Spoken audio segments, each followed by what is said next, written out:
Yeah, We're live.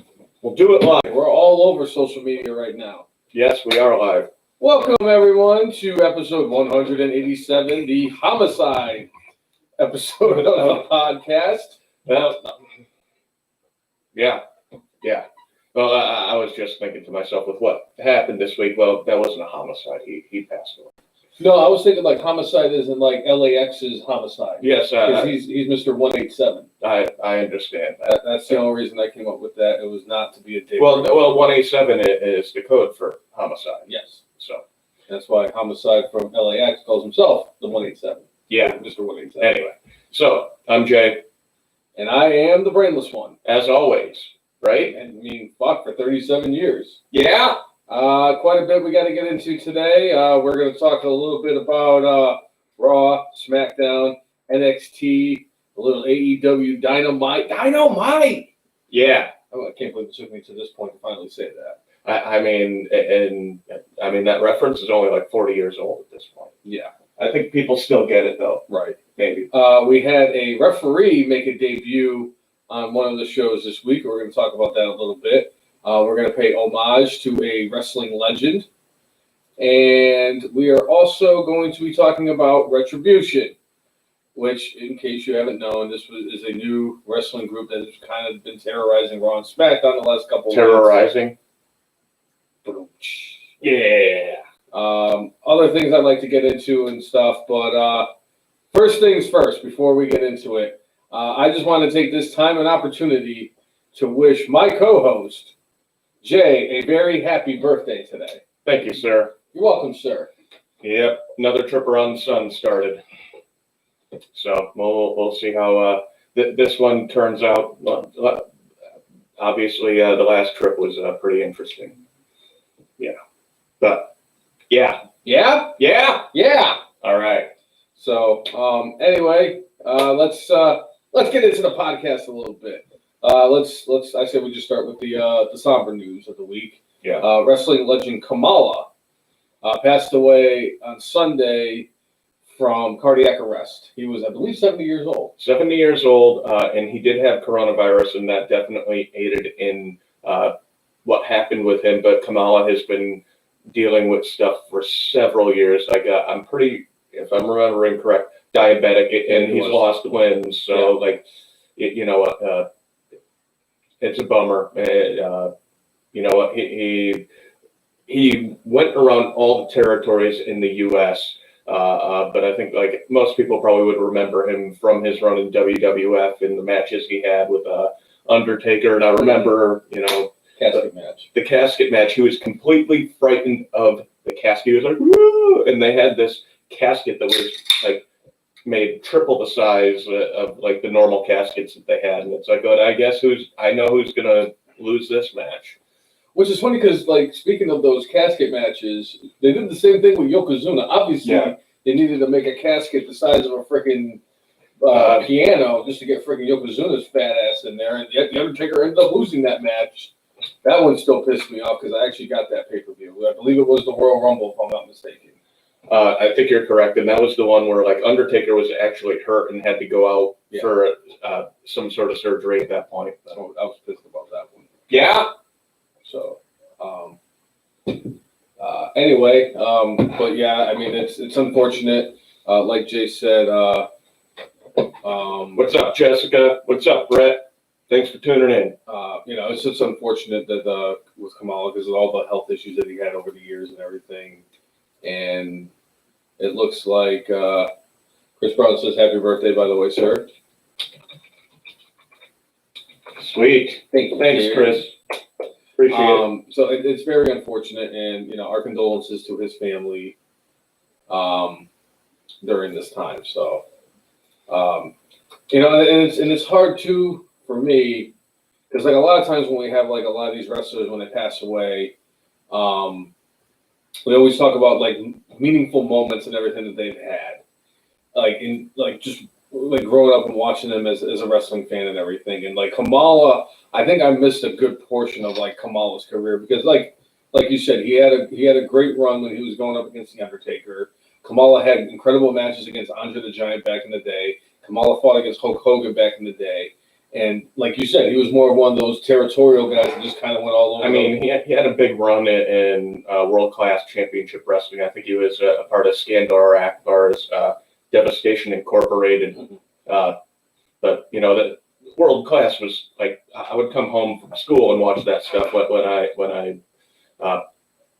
I got home from school on ESPN, like religiously, like 5 days a week.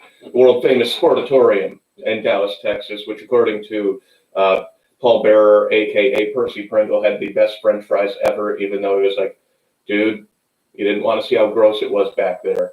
But whatever they did with those fries, it was the greatest. Chris Brown, I did see that Chris Jericho started up a GoFundMe account for Kamala's funeral costs. I know that he donated, I think, about $5,000 towards that as well. Got him in a little bit of hot water too. He did get him in a little bit of hot water, and I think it was less about him doing the actual GoFundMe for Kamala, but it was about the fact that Fozzy actually had a concert at Sturgis. Yeah, and a lot of people were crucifying Chris Jericho for that, calling him a Judas. And I guess a lot of people just didn't understand. It's like they did it in Sturgis. Sturgis has rules and regulations that are different. They're a little bit more lax than a lot of other areas in the country and throughout the world. And I know and I understand, because it's like it would have been one thing if you just had a concert, people were there, people acting normal, but it's like people were like, oh no, there was mosh pitting and social distancing wasn't as good and everything, and I get it, you know, because that's been the biggest thing since this whole thing started in this country a few months ago, is that a lot of people have been upset about the fact that people just are not following the rules and regulations, and that's why we're getting simulated fans at basketball games, and we have cardboard cutouts of fans at baseball games. Yeah. And, you know, we just have all this stuff. Like, we can't do certain things. Like, you can't go to the grocery store, or you can't go to freaking Target, or you can't go to, you know, restaurants or bars unless you have a mask on. And it's just, and I get it. I really do. I get it. And I'm one of those ones, like, I have to wear a mask all the time at work. So it's like, I can understand why a lot of people had this vile opinion about Chris Jericho because he had this concert, but it's like, do you blame him? I mean, really, I mean, it's not his fault that these fans didn't follow the protocol. Right.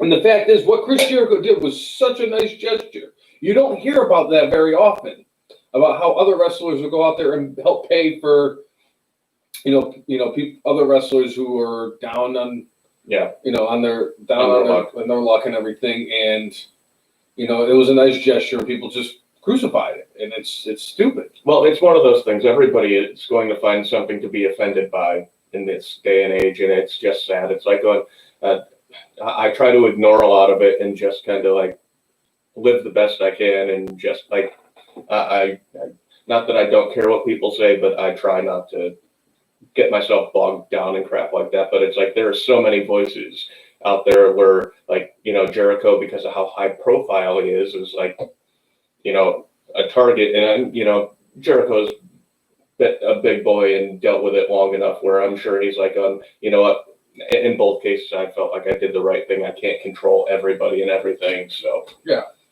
So I just think it's unfortunate that his concert overshadowed the fact that he did a very nice gesture. And the fact that people are going out there and like, why didn't you just pay for the whole funeral? It's like, what else did you want the dude to do? I mean, people just want everything. Yeah. They can't just you can't just have one nice gesture from somebody. It's like, oh, you know, you got to get crucified for it. Right. You know, it would be like if, you know, like let's say I go to a bar and there was somebody at the bar. Let's say there was two people that were celebrating, like they were on like a date or something. And it was like their first date, and I'm like, hey bartender, buy a round of drinks for those two people at the bar. And then somebody finding out about it and saying, oh, why didn't you just buy a drink for everybody at the bar then? And it's like, it's not the fact that I did a nice gesture for these people. It's because of the fact that everybody wants something. Everybody wants a handout. So yeah, it's just unfortunate. And it's an unfortunate thing that Kamala ended up passing away this past weekend. So RIP to him. He is an absolute legend. And another one of those guys, I believe, not in the Hall of Fame that should be. I don't think he made it into the Hall of Fame. WWE at least. No, he is not in the WWE Hall of Fame. He's above the Coco Beware line, I think, by a lot. He was actually at WrestleMania 17. He fought in that gimmick battle royal. Yeah, which is what I was planning on bringing up. now you can. Now I can. One of my favorite matches from my favorite WrestleMania was the gimmick battle royal, and I was never more wrong about a prediction about a wrestling match in my entire life than who I predicted to win that battle royal. But I mean, hey, how was I supposed to? First of all, okay, I wasn't. In my defense.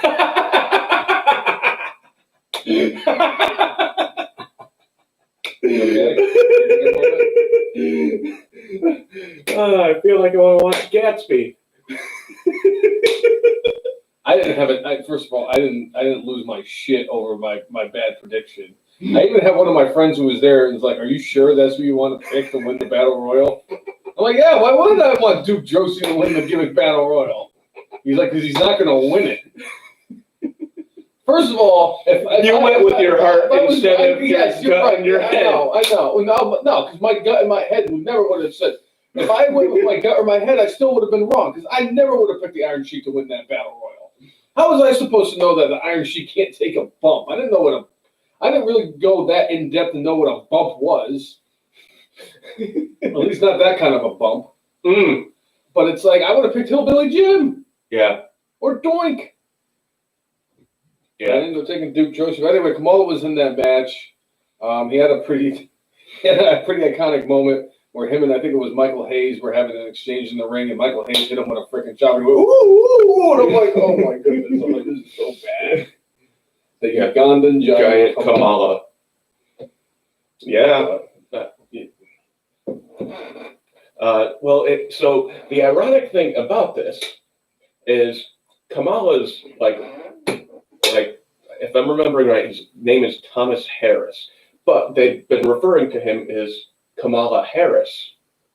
And ironically enough, they had to clear up. Like when I was like researching stuff this week, like there's now I don't know if it's pronounced Kamala Harris or Kamala. I've heard it pronounced a whole bunch of ways, but she apparently is going to be vice presidential candidate with Joe Biden. And all this happened at the same time Kamala Harris passed away.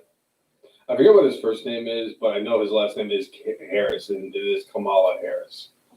And I just was like, and I was like, a lot of people were actually confused, like, I can't believe it that he picked a dead person to be his vice presidential candidate. And I'm like, it's Joe Biden, so James Arthur Harris. James Arthur Harris.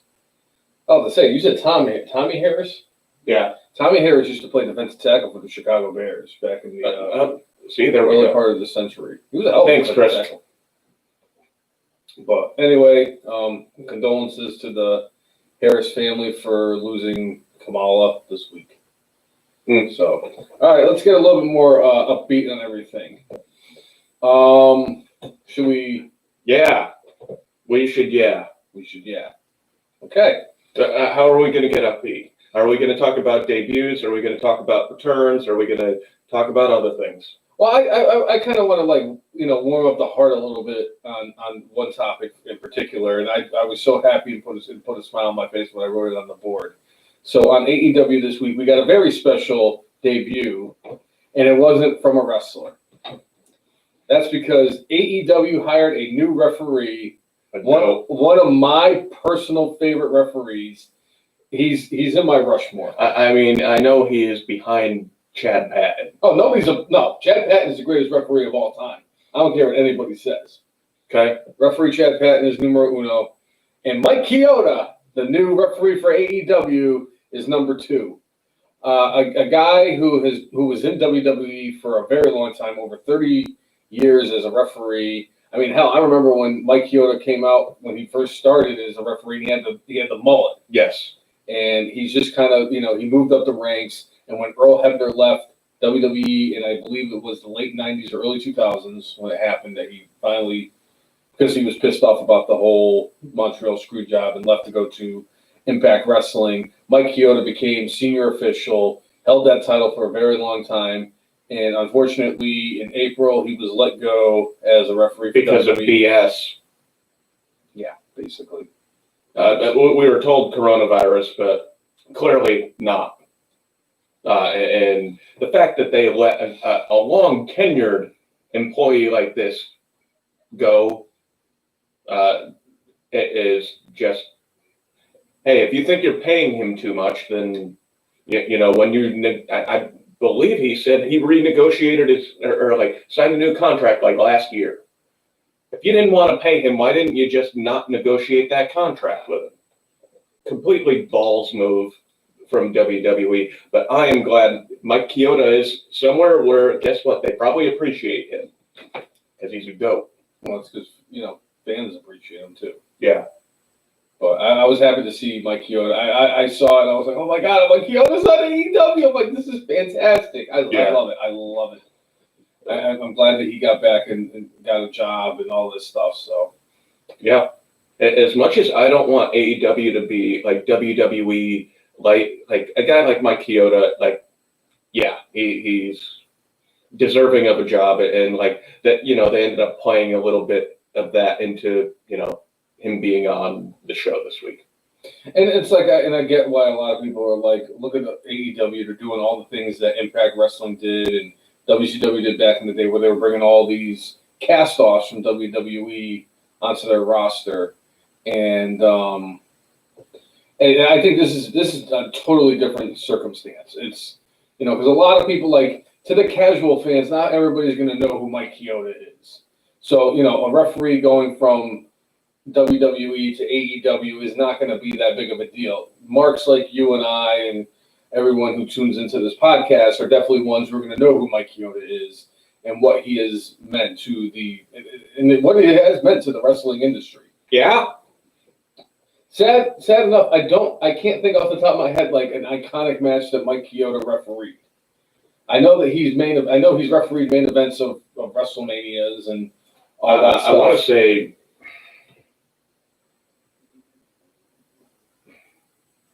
I know he's done several Undertaker matches at WrestleMania. Yeah.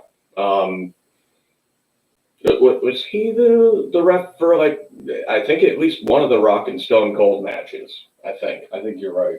So I'd have to really look back at it because it's just one of those things that kind of just like, oh yeah, because it's like I expect Mike Chioda to be in situations like that. I mean, it's not like Earl Hebner. Like, we all know that Earl Hebner was the referee during the main event of WrestleMania 3, and Earl. No, he wasn't. Who was the referee at the WrestleMania 3? He is no longer with us. Joey Morello? Joey Morello. Joey Morello was the referee for the main event of WrestleMania 3. Yes, he was. Wow, that is interesting. Gorilla Monsoon's son. I'm sorry, but I will say this: Earl Hebner was the referee for the main event of WrestleMania 2 between King Kong Bundy and Hulk Hogan. Two absolute goats right there. And Hebner was the referee for the rematch between Andre and Hogan that led to the WrestleMania 4 tournament. And the stupid, we're going to give Andre and Hogan a bye into the second round so they can fight each other. No, they're supposed to be the 1 and 2 seeds on the opposite end. And, yeah. Oh, well. I guess they booked that just so they could get that double count out and get both of them out of the thing without having them lose. Making them both look strong in the process, making themselves look stupid. Right. Because wasn't that where when Hulk Hogan was supposed to leave to do... he did no holds barred. Brother, what's that smell? Ripple Dookie. So bad. So bad. I went and saw that with my friends in at Lowe's Theater in Bristol. Yeah. Yeah. Uh-huh. Hey, we got a SummerSlam main event out of that. And we got Zeus in Survivor Series, and he almost broke Hogan's neck. He did the thing where he twisted Hogan's neck, and then Hogan wore like the neck brace for like the next month, brother. And Zeus kept beating him down. It was great. What's up, Andy? Zeus is above the Coca-Cola. Yes, he is. Oh, shit. Yep. Yeah. Lowe's Theater, Tim. Good times. Anyway, So Mike Chioda in AEW, he is all elite. Good for him. Getting screwed over by WWE after all the incredible years that he gave the company. Yeah, we're just going to fire you because we're going to blame coronavirus, but we're going to have our most profitable quarter ever and be a-holes. Good job. But I mean, look on the bright side, though. If it wasn't for the fact that Vince McMahon bankrupted the fucking XFL, we would have had the most electrifying man in all of sports entertainment buy it. And now the XFL will be going one-on-one with the great one. Yeah. Andy is asking a question that we want to actually get into it. I don't know if you want to get into it now or later. He's asking about the retribution. Who is the wannabe gangsters? Is new good. All right, so let's get into retribution. All right. So for the second week in a row, WWE has had this a group, a faction called Retribution, a bunch of people dressed in black wearing masks that have come out and basically just raised hell wherever they have gone. And it seems like they keep growing in numbers. Because the first week they did it, it looked like there was about 4 or 5 people who were going to be in the group. And then this week, I think last night on SmackDown, it looked like there was anywhere from like 8 to 10 of them. And it just seems like it's getting bigger and bigger.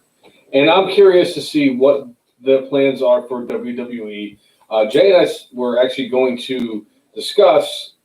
I'm pretty sure one of them is Evil Uno, and I think Brody Lee is one of them too. Oh wait, that's the Dark Order. See what I did there? See what I did? And you know who the leader is? You know who their leader is, right? The Black Scorpion. I hope so. I hope the Black Scorpion is the leader of Retribution. If they give the leader of Retribution the microphone and he sounds like the Black Scorpion, I'm probably going to piss myself. It will be the greatest moment in perhaps wrestling history. I mean, it will finally eclipse Andre versus the Giant at WrestleMania 3. Andre versus the Giant, huh? Andre versus the Giant. What WrestleMania 3 did you watch? It was the Firefly Funhouse version. Oh wait, yeah. It's going to referee Timmy White. Yeah. But referee Timmy White, I went to his bar, the Friendly Tap up in Rhode Island. Yeah. 13 of them last night. 13 members of Retribution. I don't think there's going to be 13 members. No, this is going to grow more than the NWO did. No, stop. The NWO at one point was 64% of the roster in WCW, which I thought was that's when the NWO was stupid. When they had the freaking NWO where it was like 87,000 people that were in the NWO, and it's like, who the fuck is this guy? And why is he in the NWO? It doesn't make any sense. I remember they had some like random Japanese wrestler, and it wasn't freaking Muda, because I definitely would have remembered if Muda was in the NWO. Yeah. All right. And I was actually discussing with our guest from a couple weeks ago, Big C, is Scott Norton the most forgettable member of the NWO? Virgil. That's what he said. Really? Vincent was that forgettable?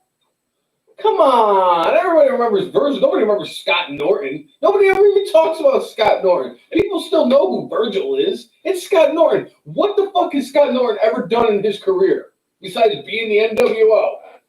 He was a jobber before that. He was in a tag team with a guy named Ice Pick. I think they were a tag team called Fire and Ice. Great. I think it was Ice Pick or Ice Cube or Ice Latte or some shit like that. But come on, man. It's Scott Norton. Scott Norton's the most forgettable. Scott Norton might be the most forgettable person that was ever a professional wrestler. Yeah. There are more forgettable wrestlers like Duke Drosy. Stop. Stop it right there. Scott Norton never wrestled at a WrestleMania. Duke Drosy has. Scott Norton never wrestled at a Royal Rumble. Duke Drosy came out as number 30 at a Rumble. And lost. Scott Norton never came out and picked up the trash after the show. Duke Drosy did. So did Hacksaw Jim Duggan, except for that was before the show. Okay. So for people who might be tuning in and might not know about this, let me ask you a question.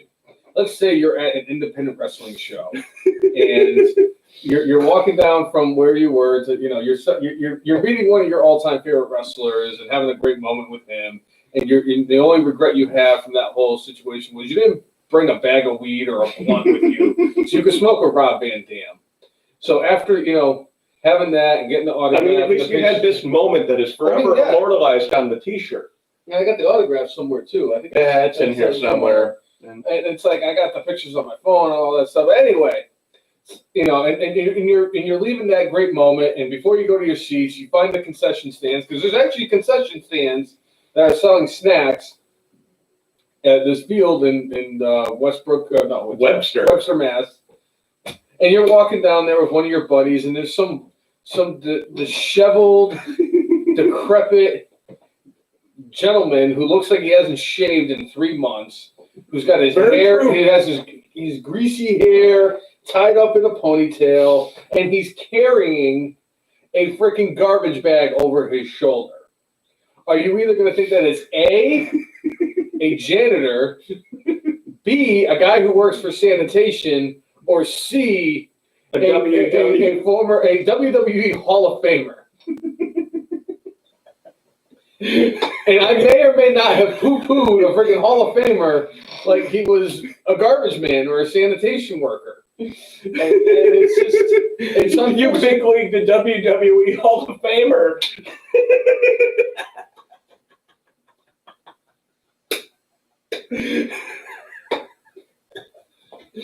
Hey guys, how's it going? Hey, what's up, man? Kept walking. Hey, bro. That might have been the saddest moment of Hacksaw Jim Duggan's career, was the fact that he was at this freaking wrestling show in Webster, Mass, and he was in there. He was all excited because he wants to put on a good show because it's fucking Hacksaw Jim Duggan, and he wanted to get in the ring and go ho, his thumb up in the air, start a USA chant with the 84 people that were in attendance, which is like 7 shows for fucking Hampton Roads Championship Wrestling.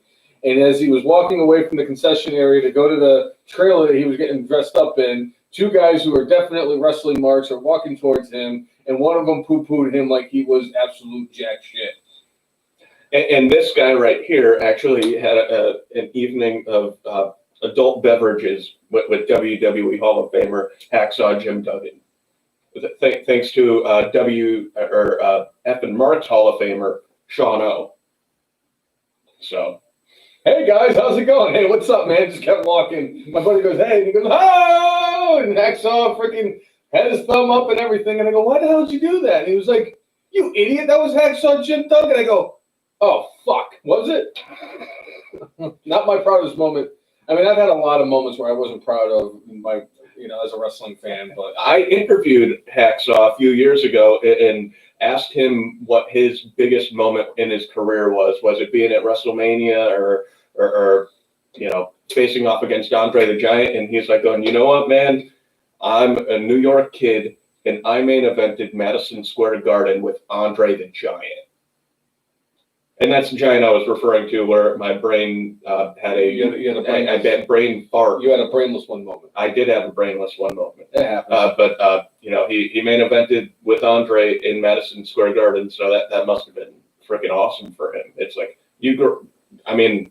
the most famous building, sports arena in the world, and you went against one of the most iconic figures in the industry that is your chosen profession. Freaking A, man.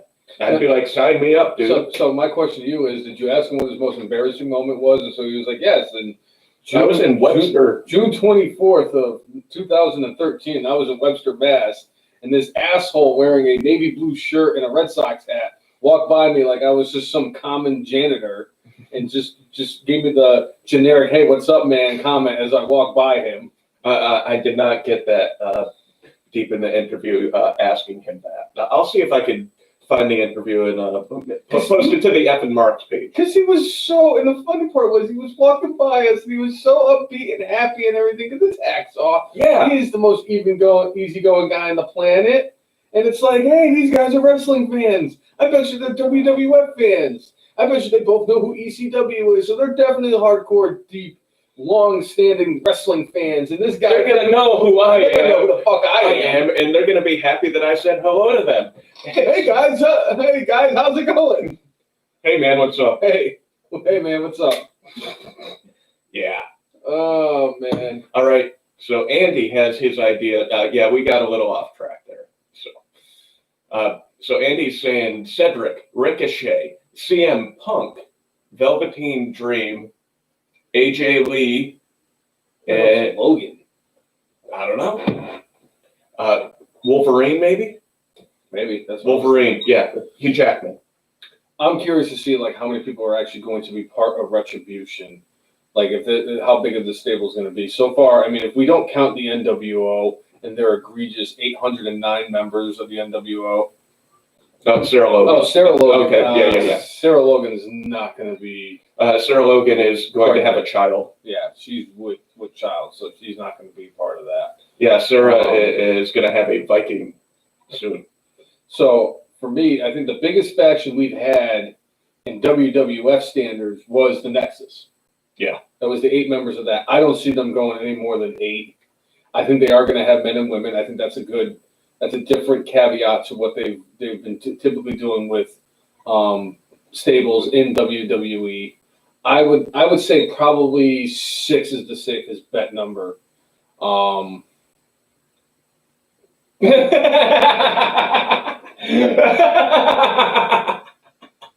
Okay. Andy, that's hilarious, man.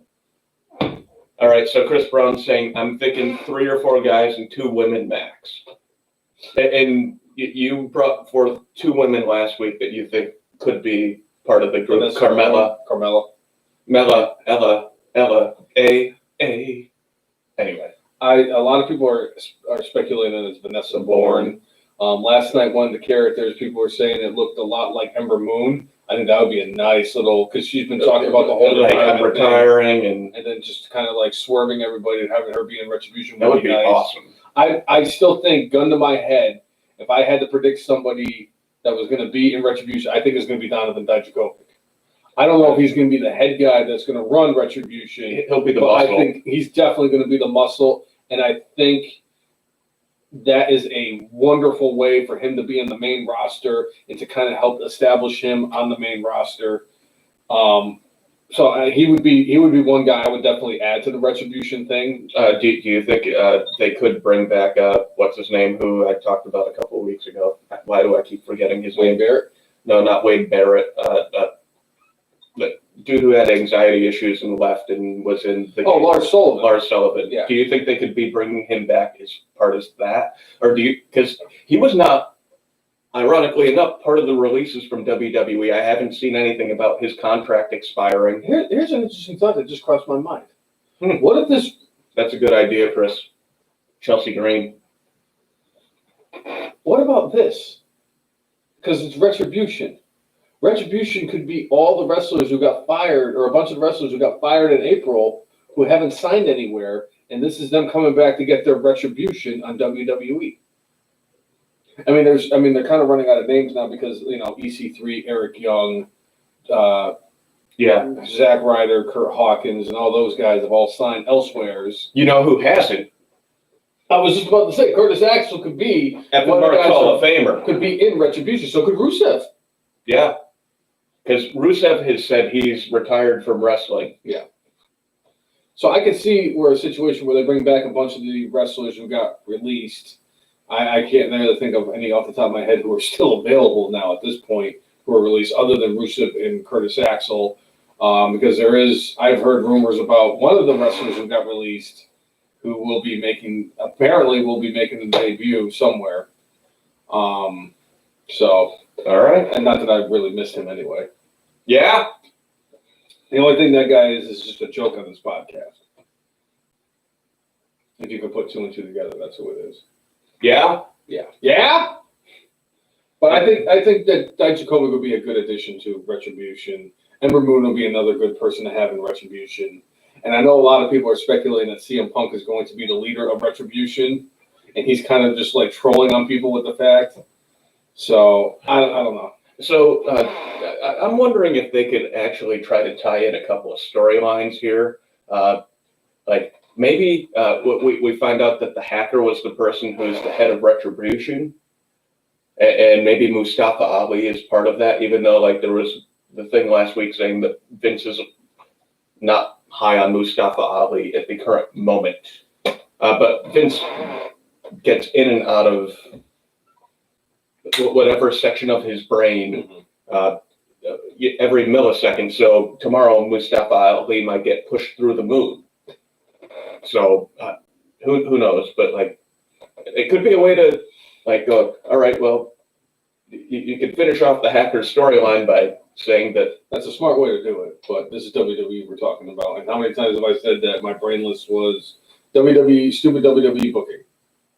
well, they're great at that.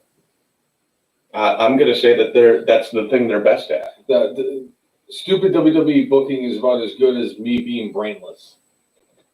Yeah! Hit it and quit it. Thank you, sir. But I'm curious to see what they're going to do with this. This is a way for them to kind of just draw some of the eyeballs to the screens for both Raw and SmackDown, especially because of the fact that I think it was this week that AEW did better in the ratings than all 3 hours of Monday Night Raw. And that would be demo. That would not be the 18 to 49 demographic, the Chris Jericho demographic. Yes, the demo god. And I laugh so hard over the fact that Chris Jericho has kind of brought that to my attention. Because I remember, do you remember back when Raw was doing 4 to 5 million people a night? Oh yeah. I mean that was years ago, and it's kind of like fallen off, and now it's just completely tumbled into oblivion. Like I've never seen it. Like they're doing less than 2 million views a night. And I know that it's different now because a lot of people are either recording it and watching it later on because people just don't want to stay up late to watch it or just can't stomach freaking 3 hours of bullshit with stupid commercials because it's like, how many times can you watch Honey, does it taste better? You know, commercials like that and shit. Hardee's and Carl's Jr. Yeah, and it's like how many times, and you go through all that stuff, and I'm pretty sure that in a 3 hour Monday Night Raw with commercials, if you could fast forward through it, it probably takes about 47 minutes to watch. Now, wait, wasn't it the Donald Trump era of Monday Night Raw when he was the owner, when they had the commercial-free, he made Raw great again by not having commercials. Which is funny because they pulled the plug on that freaking storyline too, way too soon. They did. I think that was back when they were having like they had all sorts of gimmicks going, but it was one of those things. But Donald Trump, anytime that he is a deserving WWE Hall of Famer, more so than Drew Carey. Sorry, Jeff, I don't want to throw your dad into the Jeff Snyder watching. So. Yeah. But anyway, if Jeff Snyder is watching, or El Jefe, that we like to refer to him as, F and Mark's Hall of Famer. I'm sorry that your father is not worthy of being a WWE Hall of Famer. No, there's nothing you could do. I mean, Vince made the call. That's why we have our Hall of Fame that puts in people that deserve to be there. Yes. Yeah. So, it's going to be just going forward with what they're going to do with Retribution. It's going to be interesting to see what happens.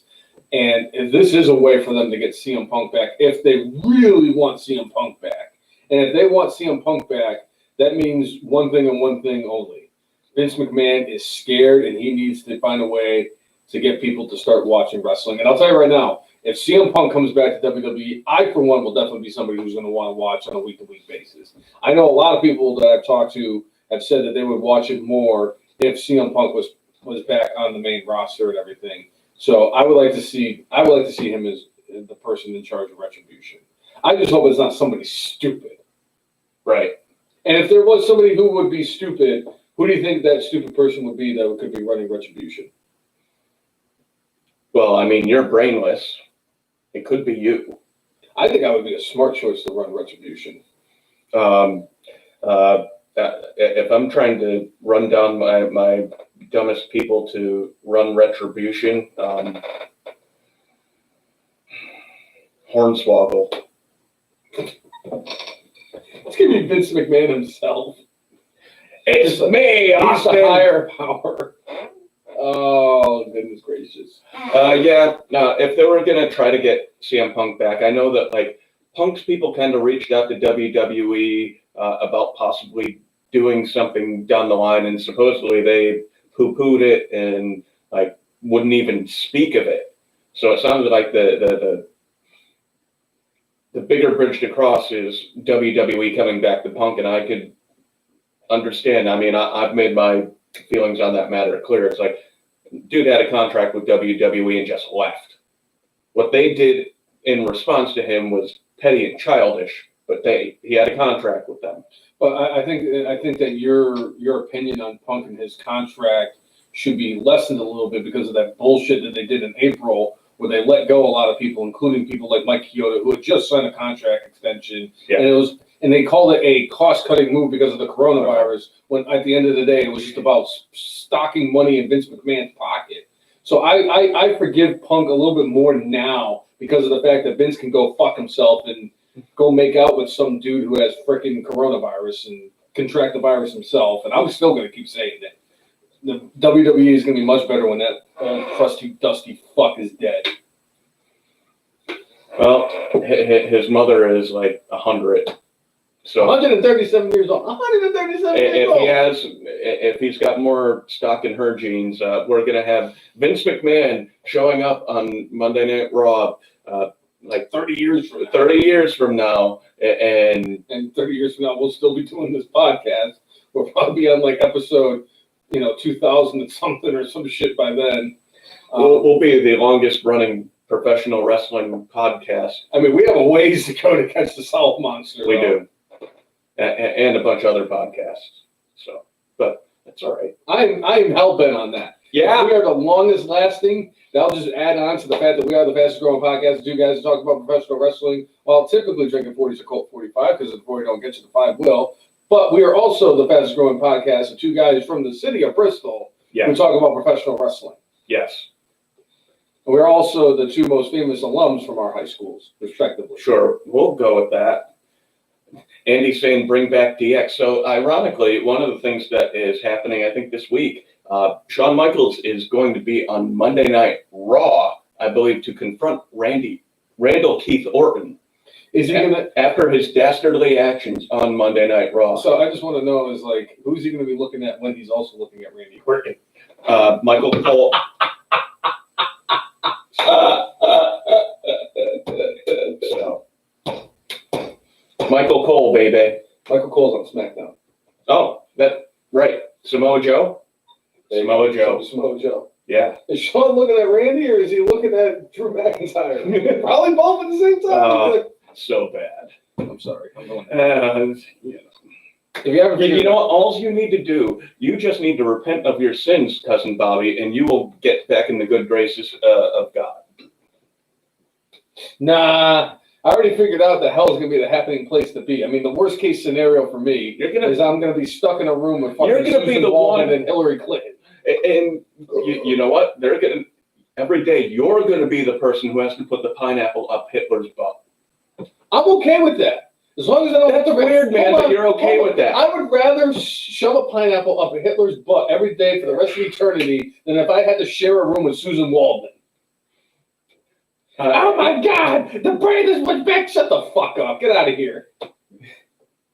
That's what it's gonna be like. I'm gonna be stuck with that freaking annoying ass bitch for the rest of my eternity.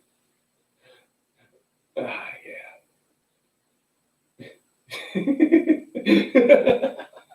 I like that, Michael. I like that. It was just like that's so mean. That's so mean. It's like National Lampoon's Christmas Vacation. She falls down a well, her eyes go across. She gets kicked by a mule, they go back to normal. I don't know. One of my all-time favorite movies, too.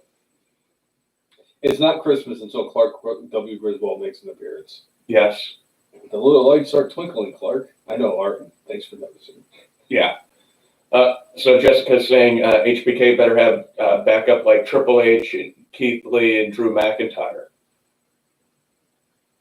Oh boy, that would be really interesting. Eric Bischoff and Vince Russo, leaders of Retribution. Yeah, I don't see that happening. Yeah. And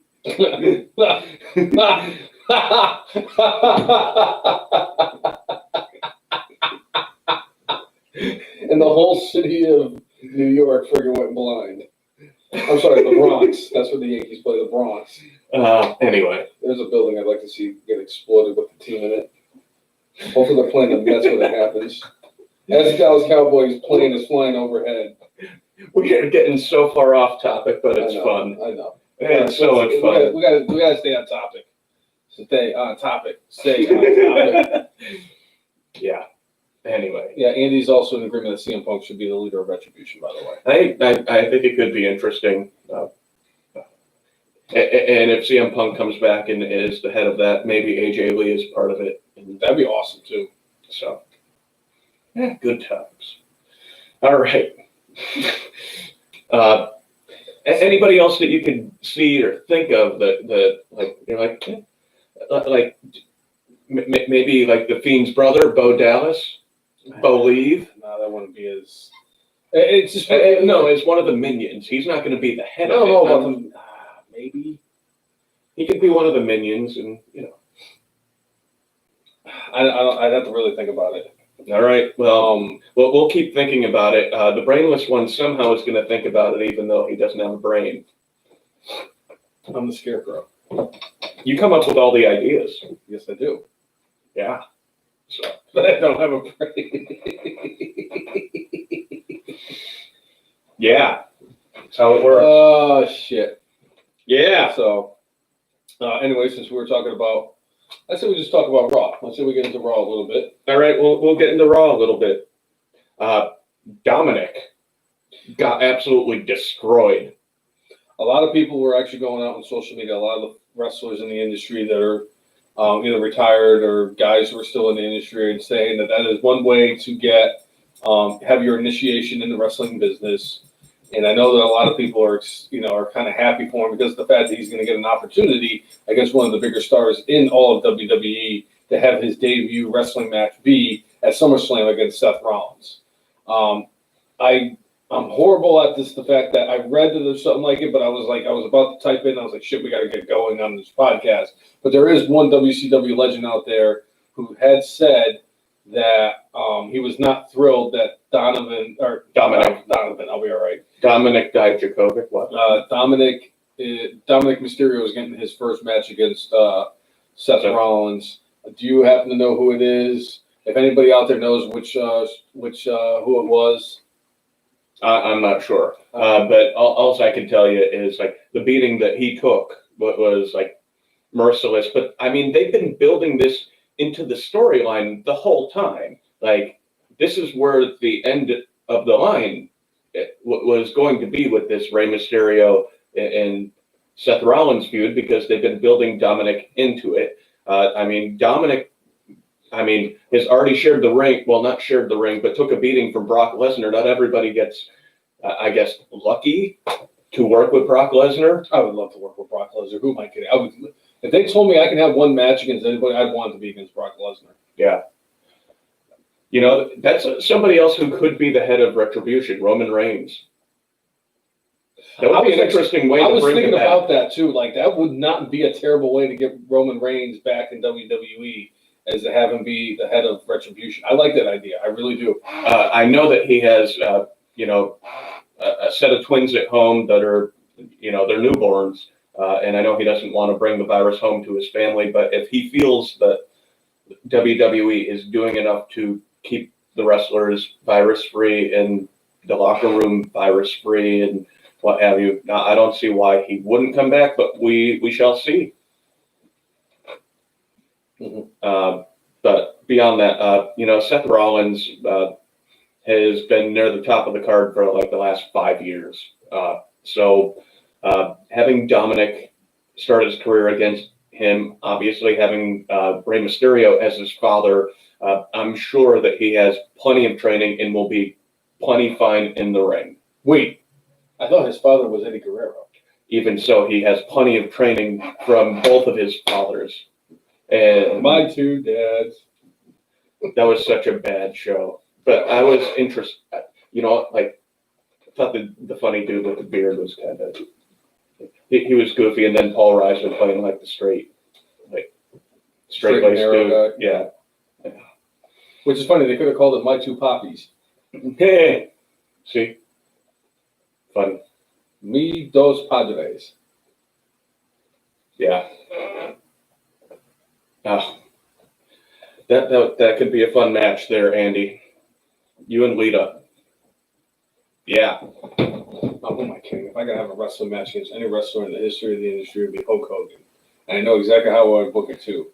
I would beat the snot out of him for a few minutes, and I hit him with my finisher, and he would kick out. And of course, he would start doing that. And I would hit him, and he would just start shaking, and I would hit him again, and he would start shaking, and I would hit him a third time, and he would just go like this. Then I hit him again, and he would keep doing this, and then I hit him one more time, and then he blocks it. He would take his two fingers, and he would go, you! And then I would go to hit him, and he would block it and hit me. I would go to hit him again, and he would block it and hit me. And then I would do it again. And then I'd go off the ropes, and he would hit me with a slam. And then I'd go off the ropes again, and he would hit me with a freaking big boot, run off the ropes, hit me with a leg drop, 1, 2, 3, match over. All right. That's how I would book it. I mean, that if you faced a Hogan blow-up doll, would it be the same match? No, I'm not fighting a Hogan blow-up doll. Yeah. Foxy Grandma 62 is going to get owned by the Brainless One, the total Brainless Annihilation. Huh? Breaking news. Chris Brown saying that Samoa Joe will be wrestling soon. I know they've been kind of playing at least a little bit more up Samoa Joe being a wrestler, and and I know kind of the idea was that Samoa Joe was going to be kind of like Lawler was in the 90s, where like if they need him to wrestle, he'll wrestle, but they're just trying to limit Joe since he's had a lot of concussions in his career and a lot of injuries lately. I can't believe he got a concussion doing a commercial. I think it was like doing a wrestling commercial, and I think he was taking a bump, but I believe that's what I saw mentioned. But anyway, Samoa Joe coming back to the ring, that would be good. So anyway, I think that's good. I like to see Joe get back in the ring. Joe's one of those guys that should have won the title already. I understand with his injury issues that's WWE is very cautious about doing what they could do with Joe, but yeah. Nevertheless, anyway, I'd just like to see him get back in the ring. All right.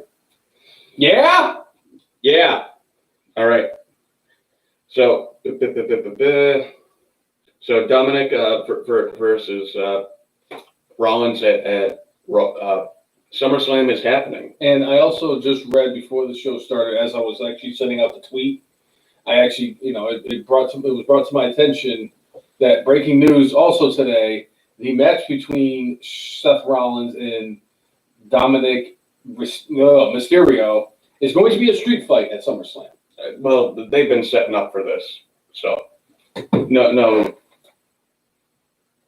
Yes, I also heard that too, Chris. Samoa Joe, or MVP has said that he wanted to get in the ring with Samoa Joe. It looked like, I guess, like they're passing across the way that they wanted to when they were in Impact together. Yep. And so I know he has said that. Speaking of MVP did an interview earlier this week, and they were talking to him about how he actually got back, because they were talking about his new 5-year contract extension, and the fact that he got back into the ring when he said that his match at the Royal Rumble was going to be, or the Monday after the Royal Rumble when he fought Mysterio was going to be the last match of his career. And he had said, well, the original plan was I did a couple of house shows, then I wrestled at the Royal Rumble, and then I had my match against Rey Mysterio. They offered me a job backstage to be a producer, and I accepted it. And then, as the weeks progressed, they came up to me and said, hey, we'd like to have you do more of a on-screen role, doing like all these bits with your, what the hell is the name of it? VIP Lounge. The VIP Lounge, thank you.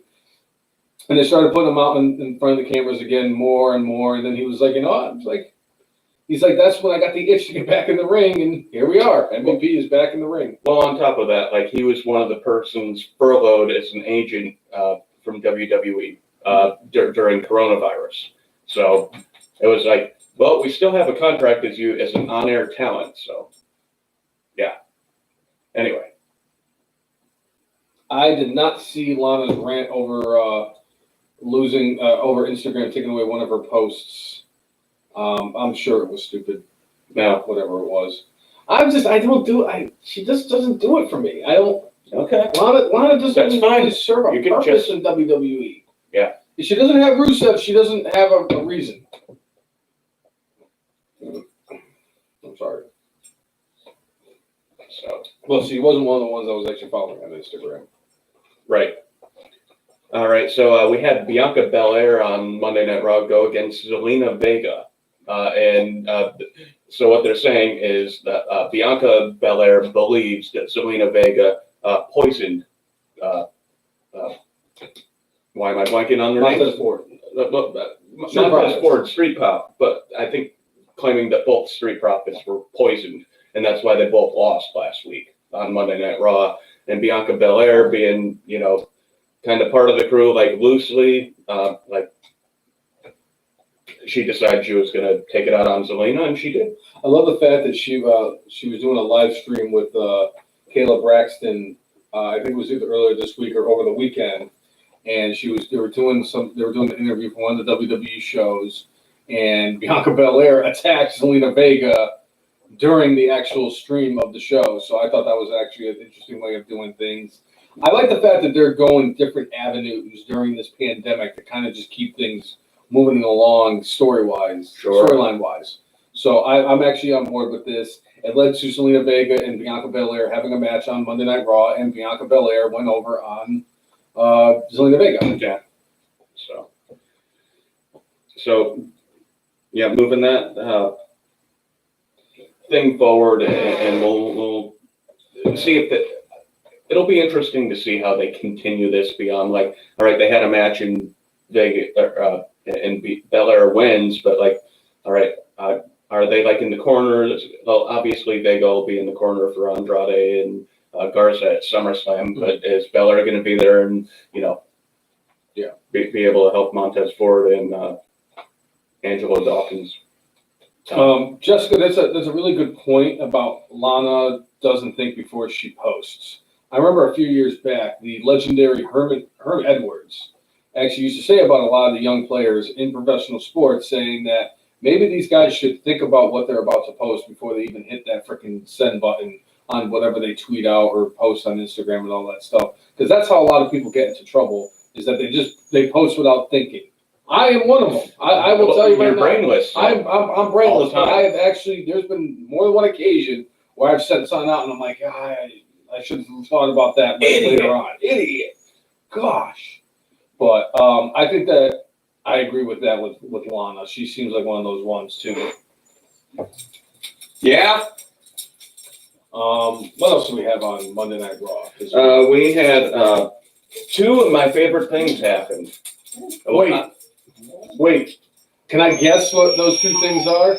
Yes. Is one of them a champion lost clean in a non-title match? And guess what number two is? A champion losing clean in a non-title match. It happened twice on Monday Night Raw. Wait, that's Two times. That's brainless. We had Shelton Benjamin defeating Apollo Crews in a non-title match. There was distraction and all that jazz, and I know that part of this is the build-up for Crews to go against MVP at SummerSlam, and MVP came out and said, hey, Apollo Crews is probably the one that's causing all of this distractions here. He made the lights go out on our match last week. This is all Apollo Crews, and but I'm sorry. See, I have less of an issue if a champion loses, if there's distraction, disqualification, some shit like that. I have less of an issue with that. A champion losing clean in a non-title match is just absolutely moronic. So the fact that that happened later on in the show, because and we all knew it was going to happen. We all knew when they set up for Bayley versus Asuka, and if Asuka beats Bayley on Raw, then she gets a match against Sasha Banks at SummerSlam for the Raw Women's title, and everybody knew that was going to happen. Yes, but I don't think. I mean, obviously, doesn't make it right that they did the same thing with Shelton Benjamin beating Apollo Crews But at least if there's distraction or nefarious tactics, something like that, it makes it a little bit more tolerable. Can we at least agree on that? It does make it more tolerable. The fact that Asuka won, it does tie into the storyline for that one. So, it's not a random, well, we don't have anybody to go against the tag team champions at SummerSlam because we built nobody up. So why don't we just have some random team that we just put together today beat the tag team champions in a non-title match? Or, let's have our tag team champions lose to a singles competitor. Stuff like that. Those are the ones that are completely egregious. And I got a batshit crazy theory of what's going to happen at SummerSlam, and I'm not going to mention it now, but it's going to be part of my prediction for next week's show. Yeah. Or SummerSlam prediction show. I got a batshit crazy tinfoil hat of all tinfoil hat theories. You know me, I'm always good for a tinfoil hat theory. Just throw it out there, and I'll. You want me to save it for next week, or do you want me to tell you my tinfoil hat theory? If it's for SummerSlam, wait until the prediction show next week. Okay. Hopefully, I don't change my mind between now and next week. Yeah. But yeah. Especially because it really is leading in towards a. I love what they're. I was kind of pissed off with the way that they took the title off of Asuka on Monday Night Raw a couple weeks ago. Yeah, that was stupid. And then they had her, earn her title shot at SummerSlam the way they did on Monday. And then they announced for SmackDown last night that they were going to do a tri-brand battle royal to determine who was going to fight Bayley for the SmackDown Women's title at SummerSlam. I don't think anybody knew that the outcome was going to be the outcome from that. As Asuka won the SmackDown, or won the battle royal to. Yeah. Wow, I fucking love it. Because it's just going to go, it's going to tie into the whole tinfoil hat theory that I have. Great. I cannot wait for this. So, all right, so yeah, that, and then at the very end of Monday Night Raw, we did have Randy Orton kill Ric Flair. Yeah. So, Randy Orton ended up in a match with Kevin Owens, and it was more or less because Ric Flair accidentally made it happen last week. And Orton ends up beating Owens. But then, that guy. Right. He loves cupcakes. A lot. Being a bitch. Yes. But anyway,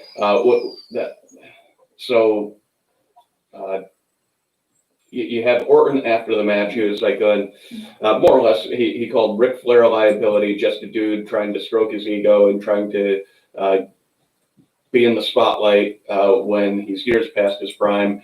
But, Flair doing typical Flair stuff says, dude, Randy, you're the greatest wrestler. If anybody is going to break my streak holding the title, I want it to be you, going on and on about this. And then they have this embrace, and then the Viper being the Viper. Low blows Ric Flair. They do the light flicker thing, and you're supposed to assume that Ric Flair's eating the punt, and you see Flair on the ground. It's like, with all Ric Flair has been through, taking a skull punt is not something he should do. No, but I bet you any money he told him that he would. Yes, I'm sure. That dude's the craziest motherfucker. That man survived 2 plane crashes and a surgery that there was a 10% survival rate of. The man is indestructible. He might be just like Matt Hardy 2.0. He won't die.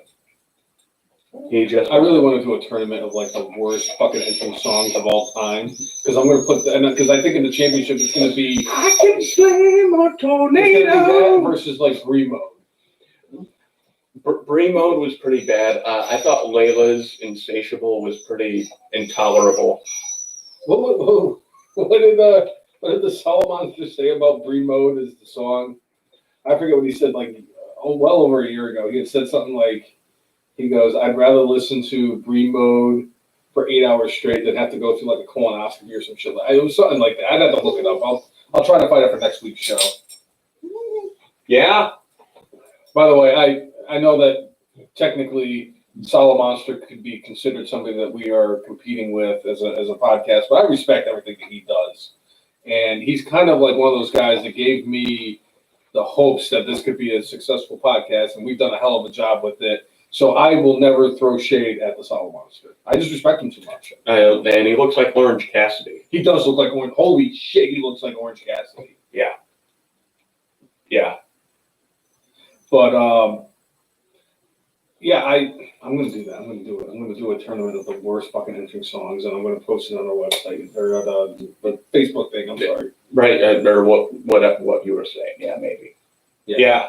Yeah. Oh my God, Tim, how did you survive? He had to listen to Bremo song while he was in the MRI tube. You can't get out of that. Literally. That's what it was. He had to listen. That's what it was with the Solid Monster. Okay. He got stuck in the MRI. That's right. After it was on repeat. Oh, that poor bastard. Terrible. Sad. So sad. Yeah. But, let's go into NXT. All right, let's talk NXT. So we were supposed to have Killian Dane versus Drake Maverick as the first match, but Adam Cole, baby! And the Undisputed Era came out and ran roughshod, and Adam Cole called out Pat McAfee and said, "Hey man, you're coming into my world now." He's like, "I don't think you got the guts, but you show up here next week, and I want you to look into my eyes. I am the longest reigning NXT champion, and that is the person you are going to face at TakeOver." And you know, it great stuff. It's good to see. Like we hadn't seen the Undisputed Era like all together in the same ring for a while, so it was cool to see that. And you know, Adam Cole's a goat. Oh, absolutely, he's a goat. So it's great seeing that. And I'm looking forward to like the training stuff that you see from Pat McAfee. Like it's like going, all right, he kind of knows what the heck he's doing, how to take a bump, and Adam Cole will bring him to a good match. Oh, absolutely. So the only way he would have a better match on any WWE sanctioned wrestling matches is if he fought AJ Styles, and that's it. Yeah. So you know what? One other. I guess she technically didn't have like a theme song because she sang herself in Jillian. Oh, Jillian, when she would sing pop songs, you know, the way she would sing them, so terrible. Not like as good as Randy Watson. Randy Watson, yeah. Let's roll in the clapping mood. Sorry, I'll keep going. I will keep going about that. There's a couple somewhere. Yeah. All right. So then we had Karrion Kross going against Danny Burch. You know, with what they're doing with Kross, I don't like that they sacrificed Danny Burch here for Karrion Kross, but Danny Burch, who has developed a reputation for kind of being, you know, badass and likes to fight and good in the fight. Karrion Kross beat the hell out of him and made quick work of him. So, you know, obviously they want Karrion Kross to look like a legit threat for Keith Lee. And so I thought they did their job here. I agree. But the thing that I enjoyed about this is like, so Keith Lee signed the deal for their match at TakeOver. William Regal signed the deal for the match at TakeOver, and Keith Lee's like, all right, dude, you just got to put your name on the contract now. This had one of the nicest touches I've seen in anything, and I don't know how they gimmick this, but it was awesome, was that Kross ends up signing the contract, and then Scarlett gave it a kiss, closed it, and threw it in the ring. Keith Lee opens up the contract and gets hit with a fireball. I thought it was a cool little thing, like, all right, Scarlett's kiss was the fireball that like exploded. Did you say it was the kiss of death? It could have been. It could have been. Yeah. But no, I just loved how they added that little bit. It was nicely done. I was very surprised that they did that, but I was very happy that they did it because it's something that nobody was actually expecting. Yeah. When you get stuff like that, that's when wrestling is at its best. When you get stuff that you don't expect to happen. So I was very happy with that. So good. Yeah. All right. So Santos Escobar beat Tyler Breeze in fairly short fashion, and like this has been a thing between the El Fantasma faction and Breezango. They like captured Fandango last week, and but anything to get these guys some time on air, because Escobar is the cruiserweight champion right now, and I don't even think they're calling him interim anymore. I don't know if that they found out things about Jordan Devlin or just like, yeah, we're not bringing you back, dude. Speaking of Jordan Devlin and people over in the UK, there is a thing out there saying that there are going to be 2 takeovers, I believe, in the month of October. One of which will be a takeover that's going to be in the United States, and one will be a takeover over in the UK. Ooh, cool. Yeah. Well, we shall see. I wonder if we get the return of the GOAT Pete Dunne at the one in England. That would be nice. Have him go against Walter again. Oh, I'd pay to see that. You do? $9.99 a month. Yeah. I'd actually pay more, but that's besides the point. All right. So then we had a match between a couple of guys that have actually, they're going to be in the ladder match for the North American title. We got Bronson Reed, and he went against Damian Priest. Both these guys are definitely trying to build up. I don't like the idea of the fact that they even did this match, though. Like that, they could have had some other match out there, and like Damian Priest, they've had him have a couple of impressive victories lately, and they have him lose in this. I don't know if they have a higher expectation of Bronson Reed, or if this is going to be a feud that continues after the North American title tournament. It's going to be interesting to see how they go moving forward. I know a lot of people were surprised that Bronson Reed got the victory over Damian Priest. He did get him with a roll up, so I mean it's still kind of it's kind of gimmicky, like a cheap victory. Yeah. So, well, I didn't hate it. Yeah. Then we got ourselves a triple threat match for qualifying for the ladder match, as it was Cameron Grimes and Kushida, and then a surprise entrant for the third spot, and it happened to be the 12 through 18 demo god, the Velveteen Dream. Yeah. Solid match. Cameron Grimes took a really, really interesting bump in that match, and I was like, holy shit, I hope he's not hurt. But in the end, he's the one who comes out on top. And again, booking-wise, why did you have him last week on NXT lose pretty quickly and pretty cleanly? I mean, it's fine to lose to the champion in a non-title match quickly and cleanly, but if you're planning to have this guy go for another title, why did you put him in the match? They have other superstars in NXT they could have put him up against. Right. Keith Lee up against to not have Grimes not look like he doesn't belong. The Battle of the Leagues. Maybe that's why they did it. Who knows? I'm excited for this, especially because right now with the 3 people who have already been right now in this match, I mean, I understand that. I don't like that they did that though. And they had, but remember like a while back when they did the Futures tournament. Sure. And it was like they had all these guys that they just brought in, and it was like Dexter Loomis and a bunch of other guys. Some of the guys who were in that tournament, obviously Isaiah Swerve has been part of the interim cruiserweight tournament thing.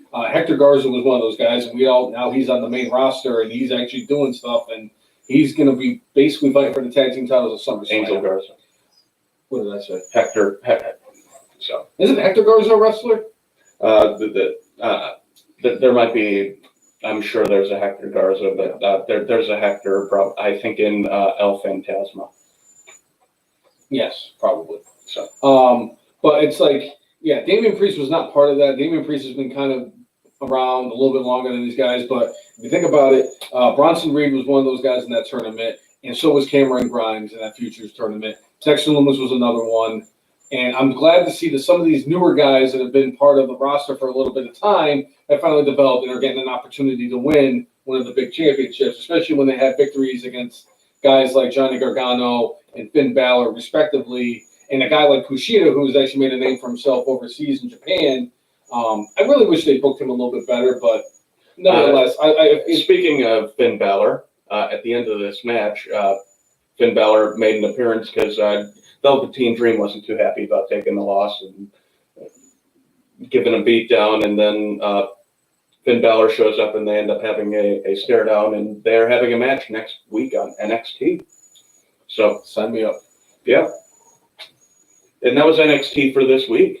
All right. So AEW? Yeah, why not? All right. So for AEW this week, we led off with the most overrated tag team in the history of professional wrestling, the Young Bucks. The Bucks of Youth. Going up against one of my personal favorites on AEW, and that's the Dark Order. Retribution. And it's because of the fact. It's not because of the fact that see, there you go. Yes. Garza is a wrestler. From WCW. Yeah. Maybe it's his uncle. And it's not because of the fact that they're actually one of my favorite tag teams. It's because of the fact that if I was a professional wrestler, I would be Stu Grayson. Okay. That's exactly what I would look like. All right. Basically, Corey and I have agreed that we are the Dark Order. He would be evil Uno. Yeah. So the Bucks. Yes, that's a sneeze slapper. Oh, I hurt my knee. Great. Sorry, I didn't. Sad. All right. Yep. The Bucks of Youth win this match. I don't see what they're doing. It's like they had an opportunity. They did a wonderful thing building up the Dark Order. Where they were doing all these vignettes and people were like, "Oh, who's going to be the chosen one or the exalted one?" and all this stuff and everything. And it's like they had a chance to do something really good with the Dark Order, and it's like now it's just like one of those things where it's kind of like 50-50 booking. It's like they go out there and they have a match one week and they win, and then the following week they go up against somebody else and have a win. And it's like, come on, man. Just do something with these guys. You have a chance to establish them as a really good stable, faction stable in AEW, and you're not doing anything with them. It's like you bring in Brody Lee, and he beats a bunch of local competitors and Marco Stunt to earn a title match, and then he loses. And it's like now. And now next week he's going against Cody. And I get for that. The TNT that doesn't bother me as much because Cody said he was going to fight whoever every week-to-week basis once he won the TNT championship, and he's done that. And and this week was no exception to it. He went up against Scorpio Sky, who I know you and I were both thrilled he was getting that opportunity. It was awesome match. And it was an awesome match, and it just so happens that it was the match that Mike Chioda made his debut for AEW refereeing. They had a quality match. I mean, we both knew because Cody Rhodes is one of the better performers in wrestling, and so is Scorpio Sky, a guy who doesn't get the recognition that he deserves, but he is an absolute star. Yes. And I'm glad that they had that match. And then at the end of it, Brody Lee kind of held up the old TNT championship, saying that he was going to give this one to Cody after he takes the title from Cody. I'm intrigued by this. I really am intrigued to see what they do with Luke Harper versus Cody Rhodes next week. Right, or Brody Lee, whoever it is. Maybe the next one. What if Eric Rowan becomes part of the Dark Order? Soon. What if Curtis Axel becomes part of the Dark Order? Why not? What if Rusev becomes part of the Dark Order? What if Raven becomes part of the Dark Order? Well, I think that ship sailed. What about the Fratellis? They could be the Fratellis. Lord Chunk with the police. Bucks of Youth win. Cody defeated Scorpio Sky, but like you said, they set up for Brody Lee for next week. So, and I think they're getting preempted. I believe next week's Dynamite's actually on the 22nd. That's right, because they don't want to compete with the NBA playoffs. So, August 22nd. Write that down in your calendars. If you don't have a calendar to write it down on, put it on your calendar on your phone. Yep. All right. So then we had your favorite, Kenny Omega, and Hangman Page going against Jurassic Express, and it was for the Tag Team Championships, which... You can talk about it, because I hate talking about Kenny Omega. Well, in general with this, it's like, who has Jurassic Express beaten to deserve a title shot? I can't think of anybody. And beyond that, like I think FTR is number one contenders right now. Shouldn't they be going against them? So We'll get into a little bit more with FTR in a bit because they actually had a moment on they did. on Dynamite this week. But they should have made this like a non-title match and not put it on the line. But heck of an entertaining match. I mean, I know for all your hatred for Kenny Omega, I know you at least know that he can go in the ring. That's all he can do is go in the ring. He can't cut a fucking promo to save his life. Plus, he looks like a fucking dirt. Right. Kenny Omega always looks like somebody just punched him in the face because he's going look at his face. He has more of a dirt face than Christian. And I don't want to keep talking about this shit. I am sick and tired of talking about Kenny Omega. I don't want to waste my breath talking about Kenny Omega unless it's fuck Kenny Omega. He's overrated. Michael, I would love if they put Dynamite Saturday at 6:05 on TNT, just to have the old school feel of TBS when they had WCW Saturday night. Now, is the reason that they're doing it next Saturday, obviously, is for basketball playoff purposes. But is the reason that they didn't do it this Saturday is because they have a huge UFC fight tonight. Yes, Stipe versus Daniel Cormier, the rubber match. Yeah, between for the the World two. Heavyweight Championship. Yeah, I got Stipe winning that thing, by the way. Cormier looks like this dude who just eats like meat and potatoes all the time. He's not like super jacked or anything, but he just knows how to fight. He knows how to outlast people, and he knows tactics. And I'm really sad we never got the Daniel Cormier Brock Lesnar fight because I yes, hate to see that would have been awesome. Maybe Stipe can convince Brock Lesnar to fight him instead. Well, I know Lesnar wanted to go against Bones Jones too, and I know Jeff would watch Stipe fight anybody. He would. Land. Watch him go against Johnny Gargano. What? No, that would make Jeff cry. I know. They should just throw Francisco Lindor in that fight with Right. Baker Mayfield. Whoa. Right. All right. So we did have a tag team appreciation segment here where you had the Brain Busters out there, you had the Rock and Roll Express, and you had FTR and was it Young Bucks out there? Yeah, it was Young Bucks. The Young Bucks were out there. It was the Young Bucks, and Arn Anderson kind of putting over both teams, talking about how great they are and how FTR really is the best team in the world. And Tully grabs the microphone from unless you have the title, you aren't the greatest anything, and just calling them out. And I forgot how it all ended up breaking down, but Ricky Morton ended up punching Tully Blanchard in the face and caused a melee. Sean Spears comes out, all sorts of stuff happens. But in the end, FTR ends up taking out the Rock and Roll Express and gave a spike pile driver to Ricky Morton. And Jim Ross doing his best. Damn it! Don't do it! Don't do it! Vintage Jim Ross. First of all, the Rock and Roll Express should have retired 20 years ago. I am convinced that Robert Gibson is going to have a heart attack in the ring. I'm convinced that Robert Gibson is basically like Bernie Lomax. And he's been dead for 7 years, and they just keep bringing him out and with strings and everything. Bernie Lomax was spotted at a couple of baseball games this Kansas week. City Royals. A couple of baseball games, yeah. Randy Marsh was at the Rockies game. That would have been my favorite thing ever. That was my favorite part about 2020, sports-wise. Okay. So. Yeah. Not the Red Sox. Fuck that team. They suck. Sad. It's sad how bad they are. But anyway. It's sad that all four of my teams suck. Yeah. But we're not going to do anything here nor there. All right.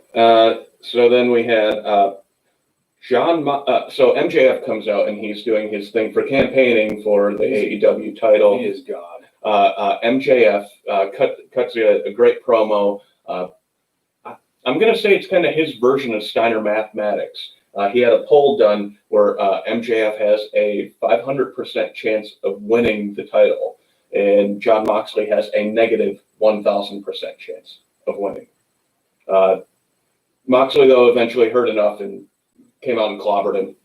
I think they've done a great job of building up MJF, and they took a slow burn with Moxley as far as finally getting the title shot and getting the title. But MJF, they held, MJF just kind of silently just kept winning every singles match. Mm-hmm. And then finally got himself up to number one contender. And, these two guys are both aces on the microphone. I can't wait to see what we get for the next few weeks before we get all out.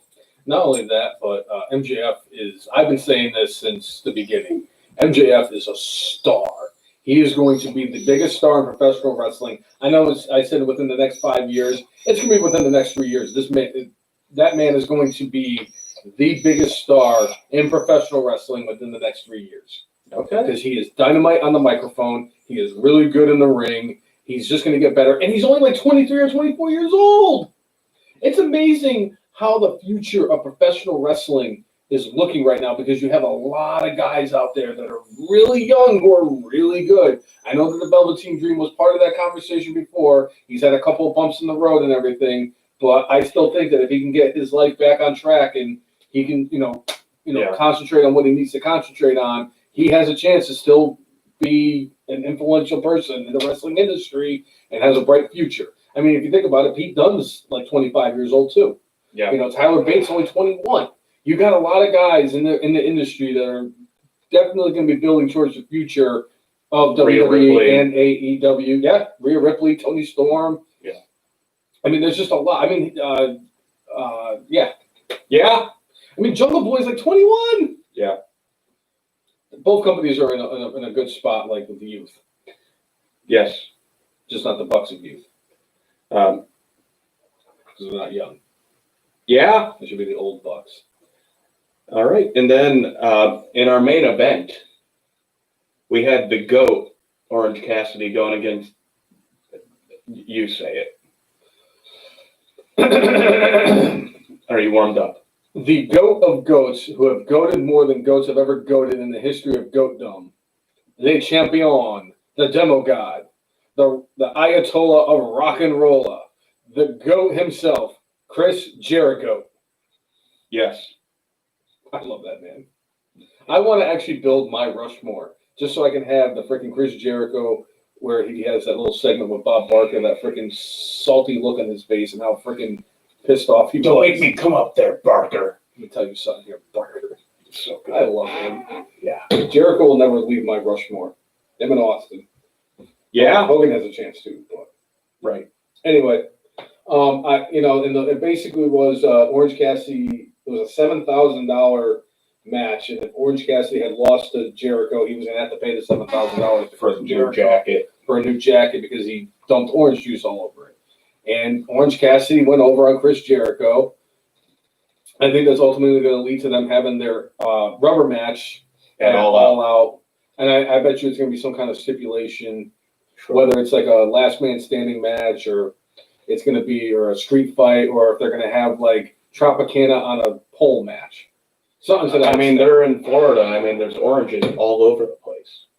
Well, maybe it's they're going to have oranges in a bag match, and it's going to be like a pillow fight with oranges. And they just beat them to a pulp, quite literally. See what I did there? Orange, you glad you made that joke? I am still, every once in a while, my mother's son. Oh, yeah. And that comes up.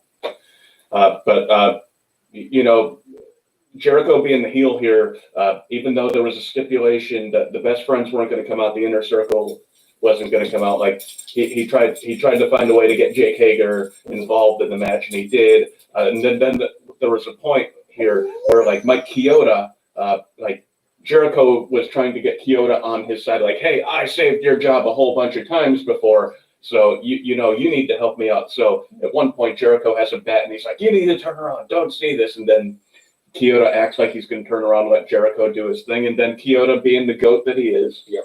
I mean, there are 3 goats in this match. Obviously. And then Chioda pulls the bat away and is like, yeah, you can't use it. And There's a lot of goats in AEW, just none of them are Kenny Omega. Right. So I'll even say the Young Bucks are goats. They're a tremendous tag team. I just think that they're overrated. And if you want to talk about goats, my coworker this week put goats in promos. There you go. Which made me think about, I don't know if you've ever seen the compilations out there of famous songs with goats singing parts of them. You should check it out. It's some of the funniest shit out there. It's such good shit, pal.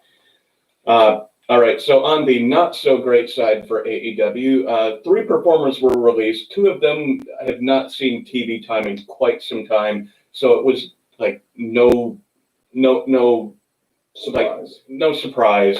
But Jimmy Havoc, who went away for abuse problems, a couple apparently drug, I think, and alcohol, and there was also some talk out there during the speaking out movement that he may have done inappropriate things to some women out there. AEW said they're going to do it kind of like, we're going to do our investigation, find out how much truth there is to this stuff, and Jimmy Havoc was officially released from AEW. If he did what they said that he did, yeah, they had to release it based off of everything Tony Khan said and done. Yep. He needed to be released. And if Tony Khan's keeping to his word, maybe he's never invited back. Jimmy Havoc's going to end up being an NXT takeover in like November. No, it's like going, I'm all for giving somebody another chance, but it seems like he has a lot of demons he really needs to take care of. If WWE was hesitant about bringing back somebody like Kurt Angle, who they have a lot of love for, I think they'll have an even harder time bringing in somebody like Jimmy Havoc, who has clearly not. Right. Even if right now he is working on overcoming his demons, he needs to prove for a long time that he is done with them. Yeah. So he does look like the bad guy from Fifth Element. Yes. Yes, he is Gary Oldman. Yes. All right. So that's. Are you going to announce the other 2 names that were released? I don't. It's a couple. Sadie Gibbs was one of them. Yep. It was Sadie Gibbs. It was Jimmy Havoc, and for the life of me, I can't even think of who the 3rd one was. But it's like you said, they haven't really been utilizing Sadie Gibbs that much, so I understand why she got the boot. Jimmy Havoc, obviously with his issues, yes, he deserved to get the boot. And the 3rd one, B. Priestley. Bea Priestley. That's right. I forgot. That was the big surprise name. That was Bea Priestley. She's one that I'm not going to be surprised that ends up in WWE. Well, she could come back. They're saying she's having trouble getting into the country because of the coronavirus. So it wouldn't surprise me if she ended up on NXT UK. Yeah, because I know she's really good friends with Toni Storm and a bunch of the other female competitors that are working over there. Yeah, but that seems like it was AEW for this week. That was AEW for this week. One thing I forgot to mention when we were talking Raw, Mickie James made an appearance, and not only did she appear, but she is having a match against Natty Neidhart this week on Raw. Wow. So Mickie James returning to the ring. I thought we were going to see her return at Evolution, but we're getting her a little earlier, and I'm happy about that. So, yeah. So. Another little tidbit before we get into SmackDown, WWE Network is adding Evolve, Progress, WXX, and ICW content this weekend for the network. Well, I know that they had just previously bought Evolve Wrestling, yeah, and a lot of them. There's a couple of the guys who have actually already started showing up in like NXT and everything. It's gonna be. I'm curious to see where they go going forward and everything, because a lot of people started at Evolve. Guys like Johnny Gargano and Matt Riddle were actually very big performers for Evolve. I think Roderick Strong even wrestled there too. Yeah. So it's going to be interesting to see what happens. Progress is definitely Walter made a name for himself in Progress. So it's going to be interesting to see what they do going forward. And I'm actually excited because I'd like to see some of the stuff that they have on those. And I'd like to see some of these matches of people who, just kind of come into WWE and we don't have much of a back story to and everything. But, well, now they can use I'm sure they could probably use the footage of Walter from like Progress and things like that to if they make a DVD or some sort of documentary about him for the WWE network that have all the footage they want of him. Yeah, exactly. So, all right. So SmackDown started, and we started with the tri-branded Battle Royal for the shot at Bayley's title for SummerSlam. And we talked about this before. Asuka was a surprise entrant into that, and the tism that they had, both Sasha and Bayley had about Asuka being in it. It was good. It was good stuff. Such good shit, pal. And I like the way they worked almost this entire thing. Like they had Shayna last to the end. You had Dana Brooke doing like the Sasha Banks from the Royal Rumble a couple of years ago. I know Big C was a big fan of that. But in the end here, it was Asuka in exactly. Yeah, Lincoln Park. I tried so hard and I got so far, but in the end, it doesn't really matter. But Asuka and Shayna were the last two in. There were a couple of spots where it looked like Asuka was about to get eliminated, but no, she overcame it all and eliminated Shayna, and just it's like going, huh. So the big question here is this going to end up being 2 matches for Asuka, or is it going to be 1 triple threat match and winner takes all? I don't know. I mean, I know they did that at WrestleMania a couple of years ago with Ronda Rousey and Charlotte and Becky. But I guess we'll see. Only time will tell. Well, we have 8 days.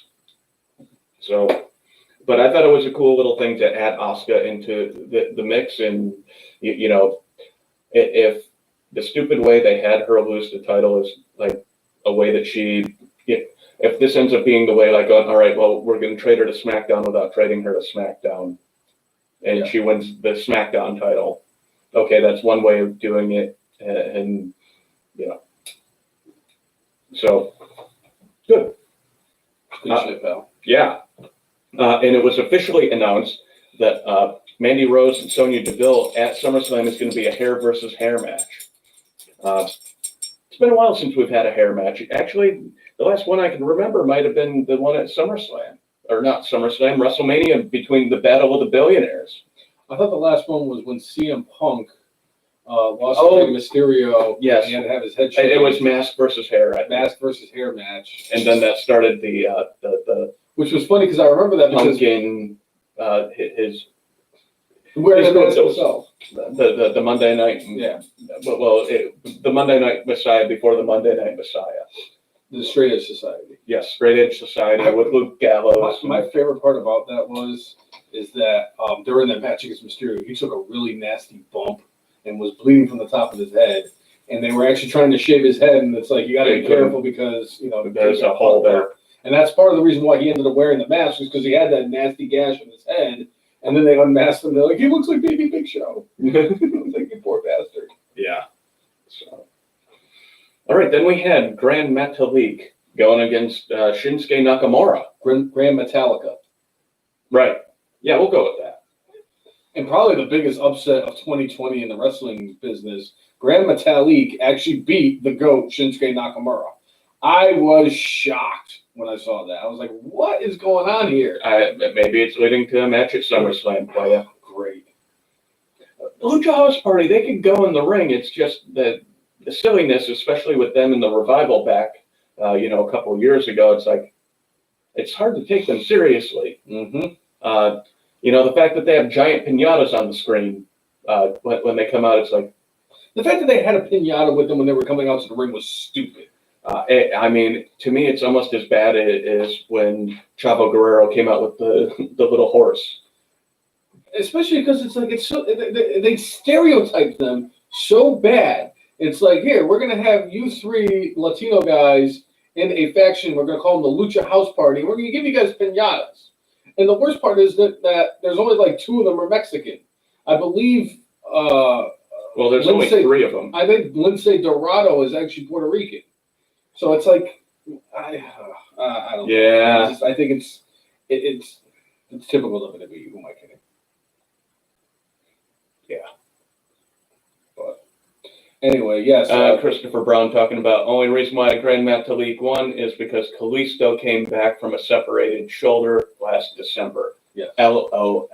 Yes. Love? Yes, absolutely. Kalisto with my absolute favorite live promo ever conducted in WWE history. I mean, the fact that he couldn't get anything out was beautiful. It was probably better than when Sid made fun of himself. It was almost as good as when Sheamus tried as hard as he could to not laugh during Tea Time with Santino. Yes. So good. Yes. Speaking of Sheamus had a match against Shorty G and was victorious. And one of the things that they are setting up for coming soon to probably SummerSlam, I think we're going to get Big E versus Sheamus. I want to see that. A couple of big dudes are going to beat the hell out of each other. I had a very sad moment yesterday. I went to find the Big E gif of him eating the popcorn. Because last week he talked about it, and I was going to show somebody. I'm like, oh yeah, there's this funny thing where he eats popcorn. I didn't find it anymore. Go to here's the thing. Go to Twitter. If you go on our personal account and you click on the Twitter, is it still there? Just say, is it still there? It should still be there. All right. I'm pretty sure I've seen it because we have like the most. It wasn't when I tried sending a message yesterday, and I was sad. That is one of my favorites. Yeah, there's also 2 different types of GIF accounts that you can use. I just found that out a few months ago, but I will try to find it for you. So beginning of the night, Big E was supposed to go against John Morrison, and Retribution surrounded the ring and did not let this happen. So, and Retribution caused some havoc throughout the night, with baseball bats, beating up officials, this, that, and the other thing. And I don't know. I'm guessing the reveal is going to start happening at SummerSlam, and they said it's going to be a slow burn reveal. I think they're going to try to do it like they did when they had the invasion angle. Yeah. Or like a couple of people at a time. So.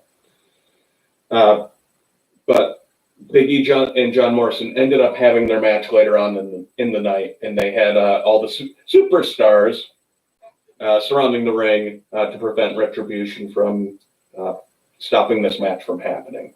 And in the end, Big E goes over and he actually submitted Morrison.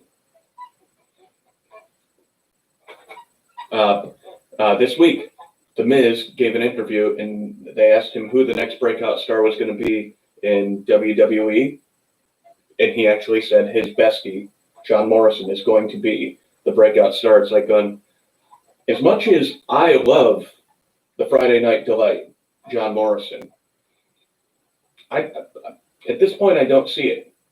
If you've been in the industry for as long as you have, I don't see you being as a breakout star. And not to say not that you can't. Not that you can't, because obviously Drew McIntyre over a decade ago was named the chosen one, and then finally had his breakout moment this year in 2020. But it's like, especially for John Morrison, who I'm pretty sure the man is in his 40s at this point. If he's not, he might be 39. Right. So, because I know that guys like Randy, I know the Miz is 40, and so is Randy Orton. But are you gonna look up the? I'm looking up his. I mean, I get it, like storyline wise, because of the fact that he is what he, he's gonna be 41 in October. Wow. I mean, dude's in phenomenal shape. and he's got the look. 40 is the new 20. I'm convinced of that. Well, back 20 years ago, they did not have the supplements and things of that nature that could help your body remain youthful. And you know what? Obviously, the dude still works out like crazy. But I don't see how they're going to build him up to be the next breakout star. I mean, I'd rather see a dude like Big E be the next breakout star. He's built up his name. He's built up his reputation with the New Day, becoming kind of a fun-loving, bigger-than-life character. And now if they just turn on the badass portion of Big E right now, and putting him in the ring against Sheamus is a perfect way to build up that reputation. If they end up, I will not be disappointed if they have a match at SummerSlam and it ends up in a double countout where they're beating the hell out of each other into the men's bathroom. Kind of like what they did at the end of the best of 7 series between Sheamus and Cesaro, where the 7th match ended in a no contest because they both got knocked the fuck out. Right. And then they led us to the Bar, which is a top 5 tag team of all time. I don't care what anybody says. Yeah. They didn't just set the bar. They are the Bar. All right, so that was that. We had Jeff Harvey come to the ring after we had a debuting Joseph Parks. I was watching the TV last night. I'm like, hey, it's Joseph Parks. What's Joseph Parks is doing there? I'm like, I knew Abyss had signed as an agent. I'm like, they've got Joe Parks on WWE TV, and he is the statistician for AJ Styles. I hope they keep doing something with this because I've said before, I wasn't an overly huge fan of Impact Wrestling or TNA, whatever the hell it was called at the time. But Abyss was one of those guys I really enjoyed watching because he was a very interesting character. He was like a mutated version of Mick Foley when he was Mankind. And I mean, he was actually a hell of a worker in the ring, and he still has one of my favorite moments in TNA history when Ric Flair was trying to attack Abyss, and it looked like when Gino tries to attack me. So, right, that's how I looked at it. Woo! I'm glad to see Abyss get some TV time for WWE. Even if it's just a few times. I mean, if he ends up being like Dr. Shelby, GOAT, Dr. Shelby. So AJ Styles came up with this list. He said he came up with a list of people that could possibly challenge him, and apparently what the phenomenal something. Basically, the acronym is PISS, and it's stupid. Yeah. Just something to get Vince McMahon to be like, that's such good shit. So when AJ comes out and reveals his list of people that are capable challengers for him, nobody's on it. And mind you, what they had was a whiteboard. Yep. You know who else has a whiteboard? We do. I came up with all the ideas, folks. Except for the 40s. A couple other things. Yes. But most of the ideas came from the brainless one. The whiteboard and Curtis Axel are my two brainchilds. I mean, other than the whole podcast idea itself. Yeah. I mean, you did come up with the idea of the video podcast, so. I did come up with the idea of the video podcast. Yeah. So like in Steiner math, that you are solely responsible for 57% of the podcast. Joe Parks being the statistician and this, that, and the other thing, and AJ saying nobody's on his level to challenge him, and then Jeff Hardy comes out and AJ kind of says Jeff wants to challenge him for the Intercontinental title at SummerSlam. AJ's like, no, I respect you, and then he kind of chuckles and been a long time since we've been in the ring together, but you're not worthy of it. And melee ensues, and Jeff Hardy giantly signs his name on the whiteboard of Wondertude. And there's only one whiteboard of Wondertude, and it's right there. No, that's a goat board of Goatitude. Well, That's it's still different. It's still the white board of Wonder Twins. I thought that was a different board. It's the same board. It's just got a different name. It's just been brainless. But anyway, so Jeff Harvey signs his name on the board, and like they were setting up this match for SummerSlam, but now it's going to be on SmackDown next week. Which means I wouldn't be surprised that we're going to see it at SummerSlam. Slam anyway. Yeah. So we're probably going to get either some effed finished, or we're going to have Jeff Harvey win, and there's going to be a rematch at SummerSlam. So, what's up, Andy? Thanks for coming back. So, a random question Andy asked a while ago: what happened to Brad Maddox? Brad Maddox was, I don't think, very highly thought of by the WWE officials as a performer. I think they thought he was a pretty good promo. I think Brad also wanted to be more of an in-ring talent than be an on-screen character. And Brad Maddox ended up on some videos with Paige, and Paige did not have a good ending with Mr. Brad Maddox, and I think he developed a bad reputation, and that and the fact that he was in said videos and was super creeper in them. I think that's why we will never see Brad Maddox back in WWE ever again, unless he's in Retribution. No, not going to be. All right, Andy's asking, who will be 17-time world champion? Charlotte Flair. Honestly, I don't think any of the men that they currently have are going to. Like, Orton would have to hot potato, I think, the title to get up to 17, because I think he's at 13 right now. So he would have to win the title 4 more times. I think he signed a 5-year deal with WWE, and they're not doing the hot potato with the main titles quite so much these days, unless they put it on Goldberg for, to get him to be on WrestleMania. So, or when he's at, the Saudi shows. So, I agree with you. It's going to be Charlotte Flair. So, because it seems apparent that John Cena is super content with being where he's at. But I wouldn't be surprised if they put the title on him. I don't think he would do it. I don't think he would do it. I think at this point that Cena's like, I'm not a full-time performer. I'm not gonna take that away from somebody. I don't want to break the record, like this. I think if he was a continued being a full-time performer, he would have. Which is funny, because if he was a full-time performer and he broke the record, how pissed off wrestling fans would be? Unless he did it as the Doctor of Thugonomics, that'd be the only way he can win it without them being pissed off. But I think Charlotte is going to be the one who actually gets over. She's going to do it before she turns 40.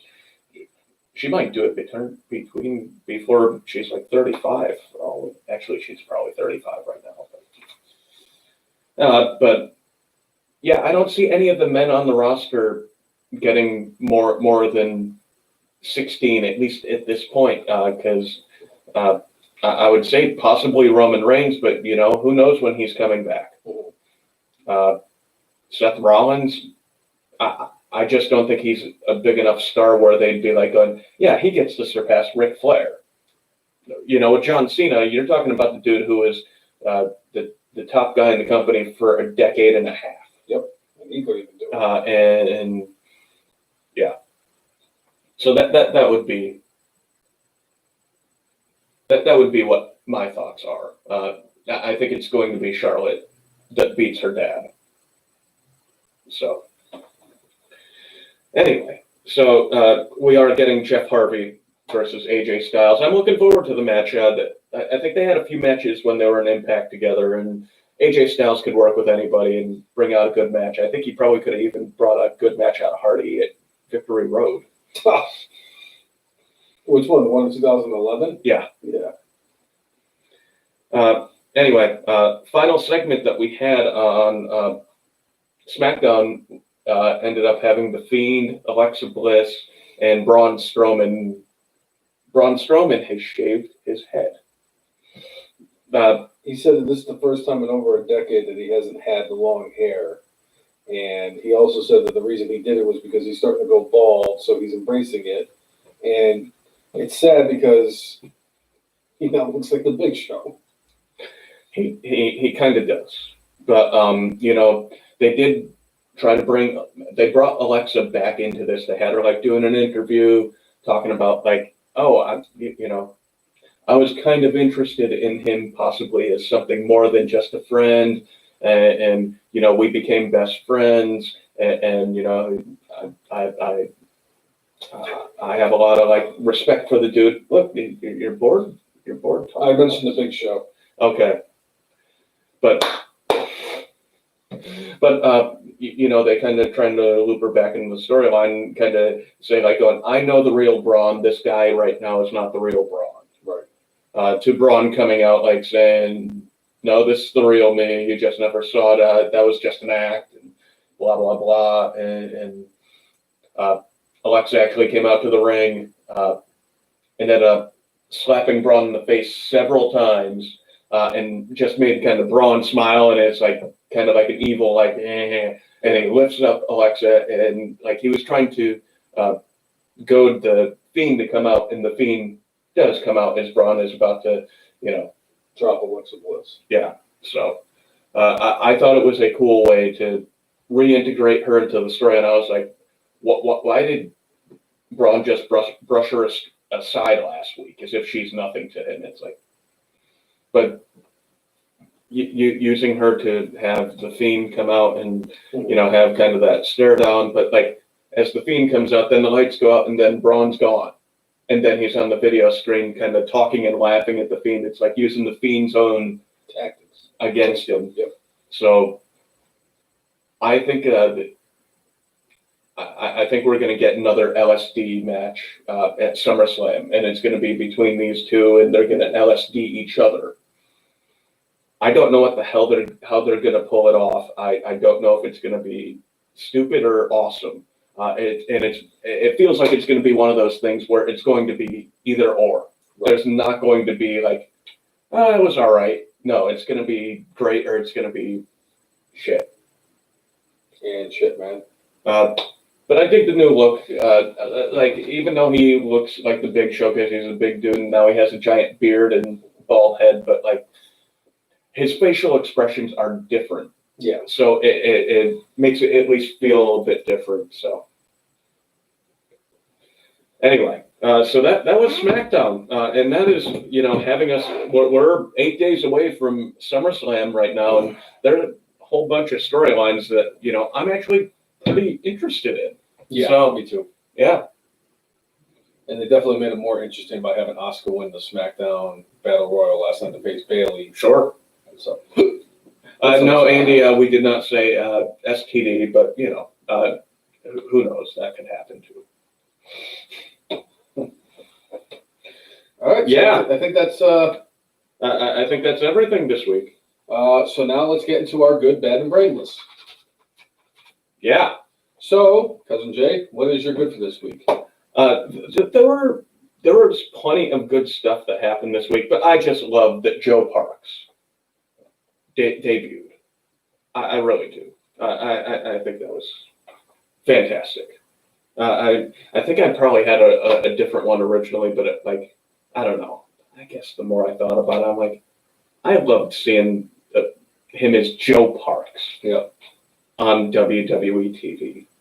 So, yeah, I guess I'll go with that. Yeah. Okay. I think I screwed you up because I think I asked you before the show if that was going to be your good, because if it was your I good, had I was something with something else, and then I brainless one yourself. I had a different good. And I can't even remember what it was. That's why I should write this shit down. I usually do, but for whatever reason this week I didn't do it. That's my fault. I'm a terrible co-host. That.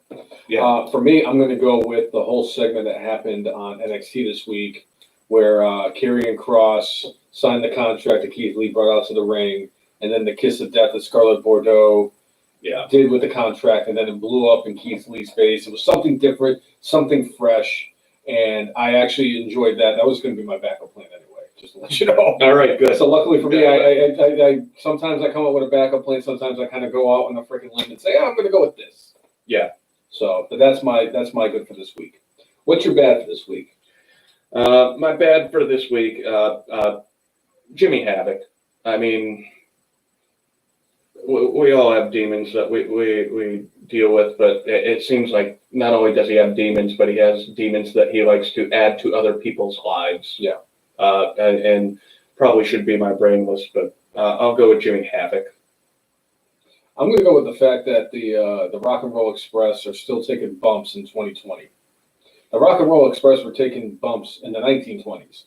So the fact that AEW is bringing them up for a tag team appreciation, and it's like all you did was you brought up the Young Bucks, FTR, the Brain Busters, who a lot of people don't even remember that Arn Anderson and Tully Blanchard were the tag team called the Brain Busters. They remember them from the Four Horsemen days, but when they were in WWF in the late 80s, they were called the Brain Busters. They were tag team champions. They were. But, I mean, they were forgettable as a tag team. And, of course, the Rock and Roll Express, because I believe the Brainbusters were the ones that, when Demolition had the titles for like 14 months, I think the Brainbusters were the ones who beat them, and it was at SummerSlam. Foundation. Our Foundation was 2 out of 3 falls at SummerSlam, but I thought that it was Brainbusters that beat them to stop, because Demolition had the titles 3 times. It was the Heart Foundation. I'd almost bet my life on it. All right, we'll find out if your life is null at the end of the podcast. I'm brainless anyway, so what difference does it make? Yeah. But yeah, that's just the fact that they keep bringing out the Rock and Roll Express, and it's like, how many more times is the Rock and Roll Express going to get freaking thrown out there? Why don't they do different tag teams? Why don't they show a little appreciation of that? Are they just the tag team version of Ric Flair and just go wherever there is a freaking check is? That they could be. But so anyway, what's your brainless for this week? I'm gonna go with NXT having like, and this is kind of a twofer. Cameron Grimes lost last week convincingly in a match to Keith Lee. The Battle of the Elite. And then we ended up having Damian Priest lose to Bronson Reed this week. Like, both of them, it's like, they could have had somebody else go against Keith Lee last week. If you want Grimes to be in this match, like, I mean, it's like, all right, they're putting Grimes in, he has no shot. I don't think he had, like, if he wins the North American title, it's going to be a joke. So he's in this match to, I mean, hopefully he's able to get his stuff in. Hopefully he's able to look good and maybe get beyond the current thing he's in. But, like, you shouldn't have had him lose last week. The fact that you have Damian Priest, who you've been trying to build up as this badass, and I know they're trying to build up Bronson Reed too, but like, well, then don't put the two of them in the match against each other. Don't do the 50-50 booking. They do it on the main roster. Don't start doing this, NXT. Don't do this stupid shit. For the love of God. So that'll be my brainless for the week. My brainless this week goes to wrestling fans. And it's because of the fact that wrestling fans went out and crucified Chris Jericho for doing a wonderful thing. Obviously, it has been known before, because of the health issues that he's been dealing with, that Kamala, when he passed away, that money was kind of an issue. So Chris Jericho started a GoFundMe and contributed $5,000 to the fund for Kamala's the Jera Fund. The Jera Fund. And it's like, the guy can't even do anything right. It's like, yes, I understand what happened with the concert, and that definitely could have taken my brainless. It was actually in the running for my brainless this week, and then Chris Jericho did the wonderful gesture by doing the pay, help pay for the funeral costs for Kamala's family. And it's like, you guys can't let it happen. And it's like, oh, well, Chris Jericho only contributed $5,000. I don't see anybody else going out there and contributing $5,000. Why didn't Vince McMahon start a freaking GoFundMe? Why didn't Vince just pay for his funeral expenses? Why is it that y'all got to go out there and crucify Chris Jericho for what he did? No, it's because you guys are just such bastards. And you know what it is? It's the generation like you and I, and like that. They grew up in the 80s and 90s, and we are used to a certain thing. So we just can't be happy about anything, because that's just how it is with that. And I'm not saying us and like Yeah. us too. I'm just saying, like, the wrestling fans like us in general, who just, like, they got to crucify whatever the hell it is. It's like, oh, look, Chris Jericho does this nice gesture. We appreciate what he did. I know a lot of people appreciate they did, but you got those trolls out there, oh, you should have paid for the whole thing. Well, fuck you. Yeah. Fuck you. Take money out of your own pocket. And Yeah, seriously. So that's why my brainless goes to the wrestling fans in the world. right. So I think that's everything. Wait. Hold on. Before we get into that, if you like what you've seen, whether this is the first time you're watching the show or if this is something that you have done on a week-to-week basis as a continuous fan, make sure you like us on Facebook, follow us on Twitter, follow us on Periscope, follow us on Instagram, and subscribe to us on YouTube at the letter T, the letter H, the letter E, the letter F, the letter N, MARKS, the F and Marks. If you like, follow and subscribe to us on all those social media outlets. We will do the same back. That has always been our whole mantra. Also, make sure you check us out on the Wrestling Marks page, which is facebook.com/WrestleMarks. Set the notifications so that when we do go live, you are notified when we are going live. And Yeah. that's about it. Wait. The real wait. Wait. Wait. Wait. And it's a good thing that I remember what today's date is. Because if not, it would be really bad. It would be brainless. Shit. But Yeah. that's because you're saying wait, because today, on August 15th of 2020, which happens to be Cousin Jay's birthday, at 1,836 days, F and Marks Hall of Famer Curtis Axel is still alive in the 2015 Royal Rumble. Thank you. Thank you. Yeah. All right. So for episode 187 of the F and Marks podcast, I'm Jay. and I am the brainless one. Make sure you mark out With your clock up. And remember, AEW Dynamite is next Saturday. Our podcast, where we'll make our predictions for SummerSlam, will be next Saturday. We will see you fine folks then. You have yourself Saturday. a great week. We'll see you all later. Thanks for tuning in. Good.